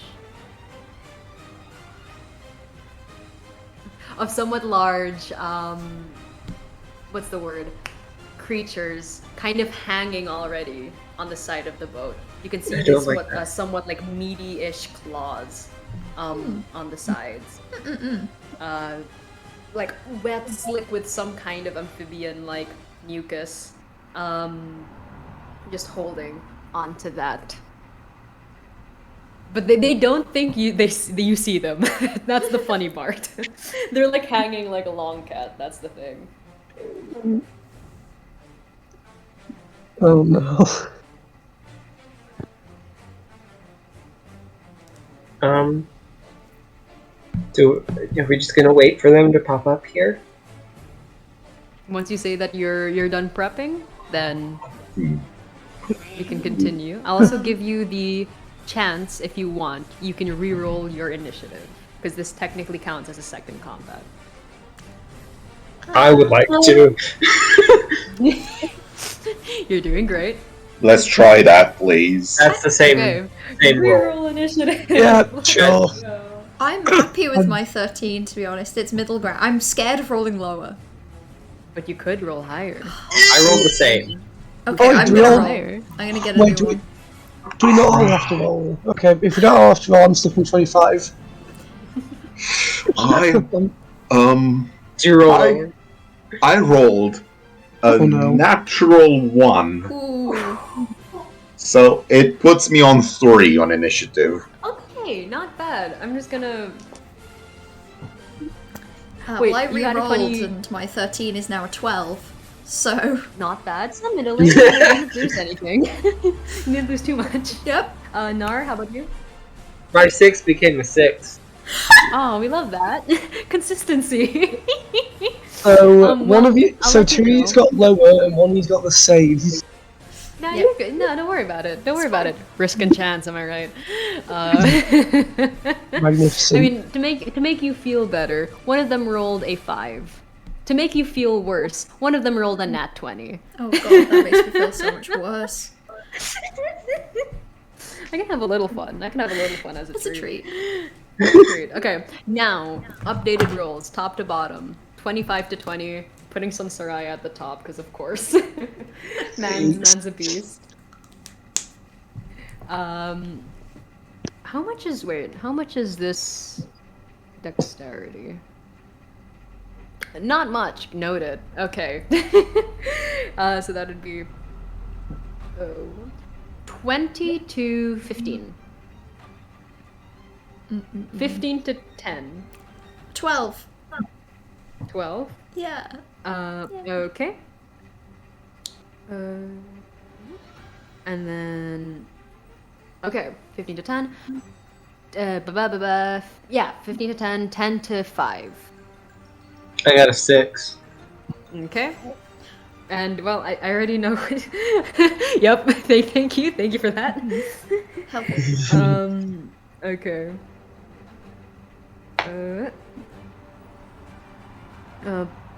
Words.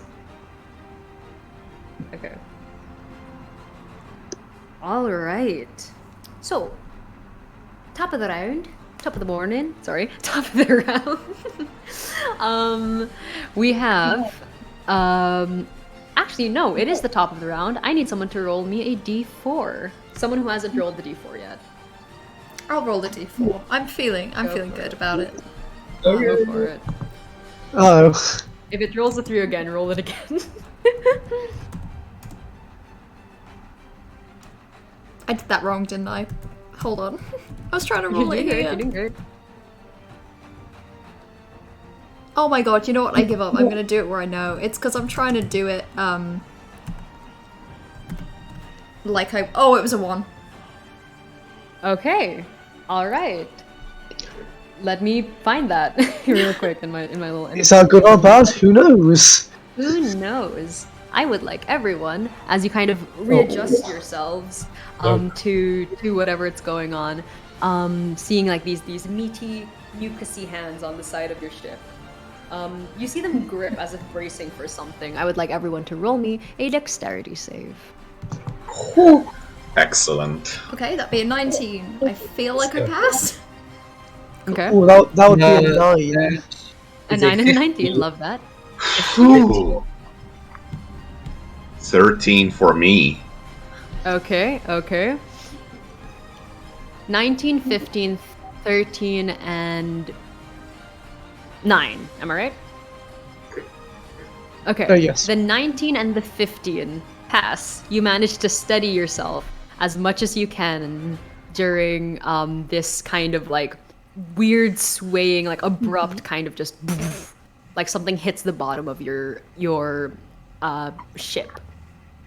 Anyone who rolled below a 15, you fall prone.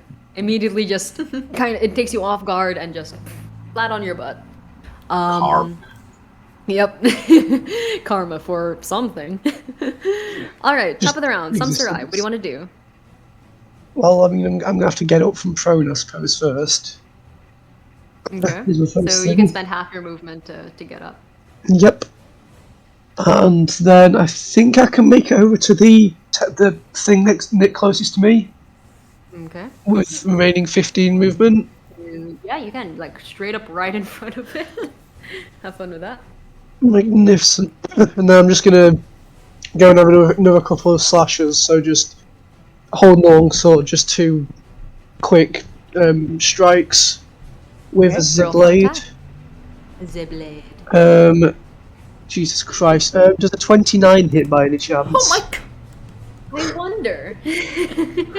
Yes, it does. Would you like to roll both attacks, or would you like to do them separately? That's what I'm doing. And a 19 hit? 19 does hit as well. Cool. I will just Roll quickly for damage. roll Nope, wait, give me a sec. damage. Yep. So that is a 3 and a 10. So 13 again plus 14, so 27 again. Yeah. Dang, alright, noted.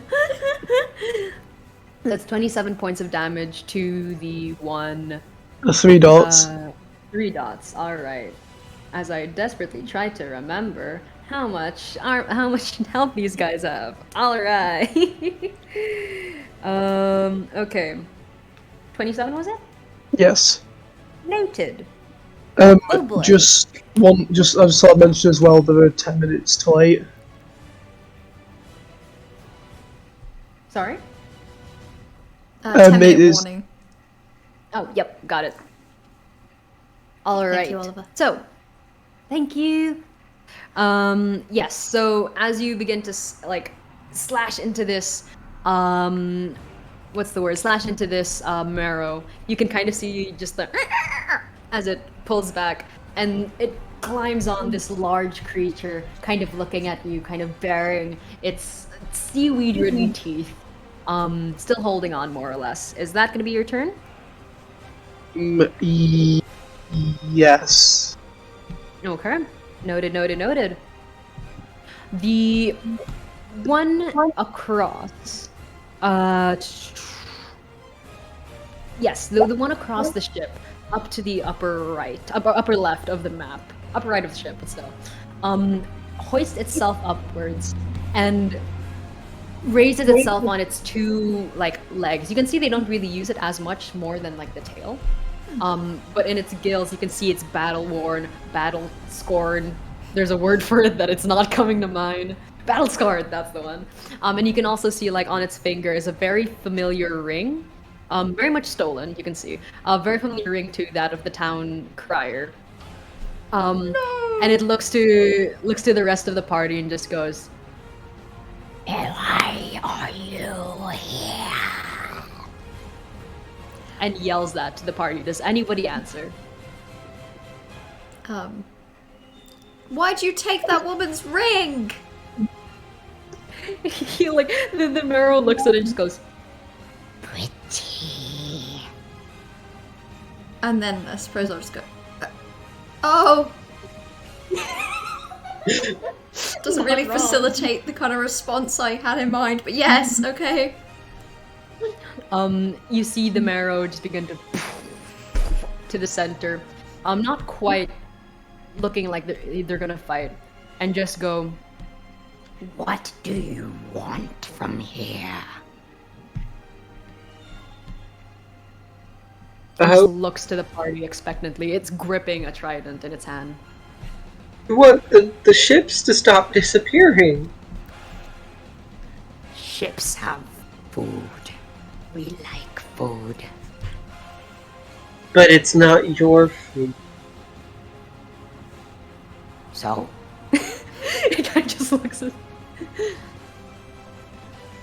I feel like telling them that stealing's bad is not going to do much. You wouldn't steal a ship's food. Kind of eyes in on you and just goes, "If you keep us fed, we'll leave. What will you do to make sure we are satisfied?" I feel like there's a lot better places to go to eat than here. I get it's a popular trade route, but I mean, the things that they're trading come from other places. I feel like go to the big. You gotta go at the stores. Narrows his eyes in and just yeah. Continues. Oh, sorry. Go ahead. Oh no! He narrows his eyes and goes to you to continue. Okay. In which case, Scorden will yell, "Hey, if you're so interested about food, I got a better idea. How about I teach you how to make the best alcohol that even you sea creatures will enjoy for all your sea life." He goes right up into your face. Goes as close as physically possible. Basically just you can feel each other's breaths. And he takes a really long whiff. Kind of gags at the smell of alcohol just on your breath. This man's been in sea, man. And just takes the whiff and it just goes, "Alcohol," and kind of turns his head. Roll me a persuasion check with advantage. Come on. It'd be great if we just get them hooked on alcohol, because we can produce lots of that. I'm gonna drop my... Okay. Right. So the thing is, dropping holy weapon does create a burst of light. Okay. Let's roll that persuasion. But I am gonna drop it to give guidance. Oh. Do you have guidance? Yeah. Come on. but I'm gonna walk away so that the burst of light only doesn't affect anyone. Well, I did roll an 18 with advantage. Okay. Okay. Would you still like the guidance just to cherry on top it? Really take it Go home. ahead. Might as well. Let's do it. Give us a 2. Alright. So it's a dirty 20. Okay, Nice. finishing off with a dirty 20. He looks at you, kind of creaking its head, just draped in different colors of fabric and seaweed, and just goes, Make us ale. And we will let you live. It better be good ale. and he kind of shrinks back. The other marrow kind of like hops on as well. The other marrow hops on as well. They look like they're about to fight. The person, the marrow in front of you, like hold them off. They turn Yeah. to the other two and just goes, Drinking buddy. and he points over to Gordon. Yeah. And they seem to have this knowing nod. And they sit just at like on the deck looking at you. Yeah. Scorton's gonna be like, yeah, so long as I have the ingredients of your home, it should be the best thing that you ever had. Should have some fine seaweed that could work well in the process. They seem to take this to heart, nodding. And they look up to the rest of the party and just goes, None of you are captain. Too wobbly. Where is your captain? I don't know if we have one, really. We're sort of a joint captainship. yeah, we don't believe in captaincy. a union. This is The marrow nods and just goes, All right, captains. and just looks to all of you. We will leave this place. Our fathom terror will go back to the sea. And you And looks to you directly. Scorden. will make the best damn ale in the Lunion. And as they screech out, almost very similar to the song you guys heard before, it's like you see the spires around you. That grumbling, low rumbling you heard while you were coursing here shrinks as they slowly lower into the water. What seemed to be like 100 feet around you, what feels like a creature swimming further down. As the spires eventually go down, the other shipwrecks now coming to light, kind of floating up to the surface, barrels and buckets of resources, kind of just coming up to the tides, and they look at you and just go, We saved your life. You bring us ale. We have an agreement. and he puts out his hand, a very slimy amphibious hand, Yeah. for you to shake. It is as He- big as your head. Yeah. He takes it, shakes it vigorously, and then says, I lead the way. And one of them takes the steering wheel and just full port starboard and just like turns, I'll get there, and goes back. You can see what looks to be more marrow and other sea creatures start to move what remnants of shipwreck there were on the trade route away and under, clearing the route again in the sky above it. Parts in clouds, it is back to its sunny day. And as you return home to Centrin with 3 marrow on your deck, you know, just casually. Midnight doesn't really look at you guys for like a solid like day or two, but you know, she's there. As you eventually do return to Centrin, the town crier and one of the marrow having a very totally not awkward conversation about what marriage is and the formality of condolences. But nevertheless, you return home to Centrin. And the next thing you know, the 3rd ship has finally arrived. with food and supplies, alchemy, potions. Senshin is once again a bustling city of livestock and inventions. Things are going back to normal, and it is thanks to all of you. 10 decades, a century worth of free pass through the Lunian, the archipelago, strange discounts at a very seaweed-themed ale shop. And nevertheless, you sail the seas like it's second nature at this point. Midnight slowly becoming more fitting to the bold and brave captain that she wanted to be. Occasionally visiting an old friend for a good night's rest. And with all of that in mind, I would like to say thank you for playing this one shot. I have been Aiden. I am your DM. Thank you so much for being my players. I hope you enjoyed, despite the kind of Scrabble-like ending. But I appreciate you guys staying up to this hour, and I appreciate everybody watching here for listening in on this sleeping with sirens. That's not it. That's a band. I know my own shot. That's a different one.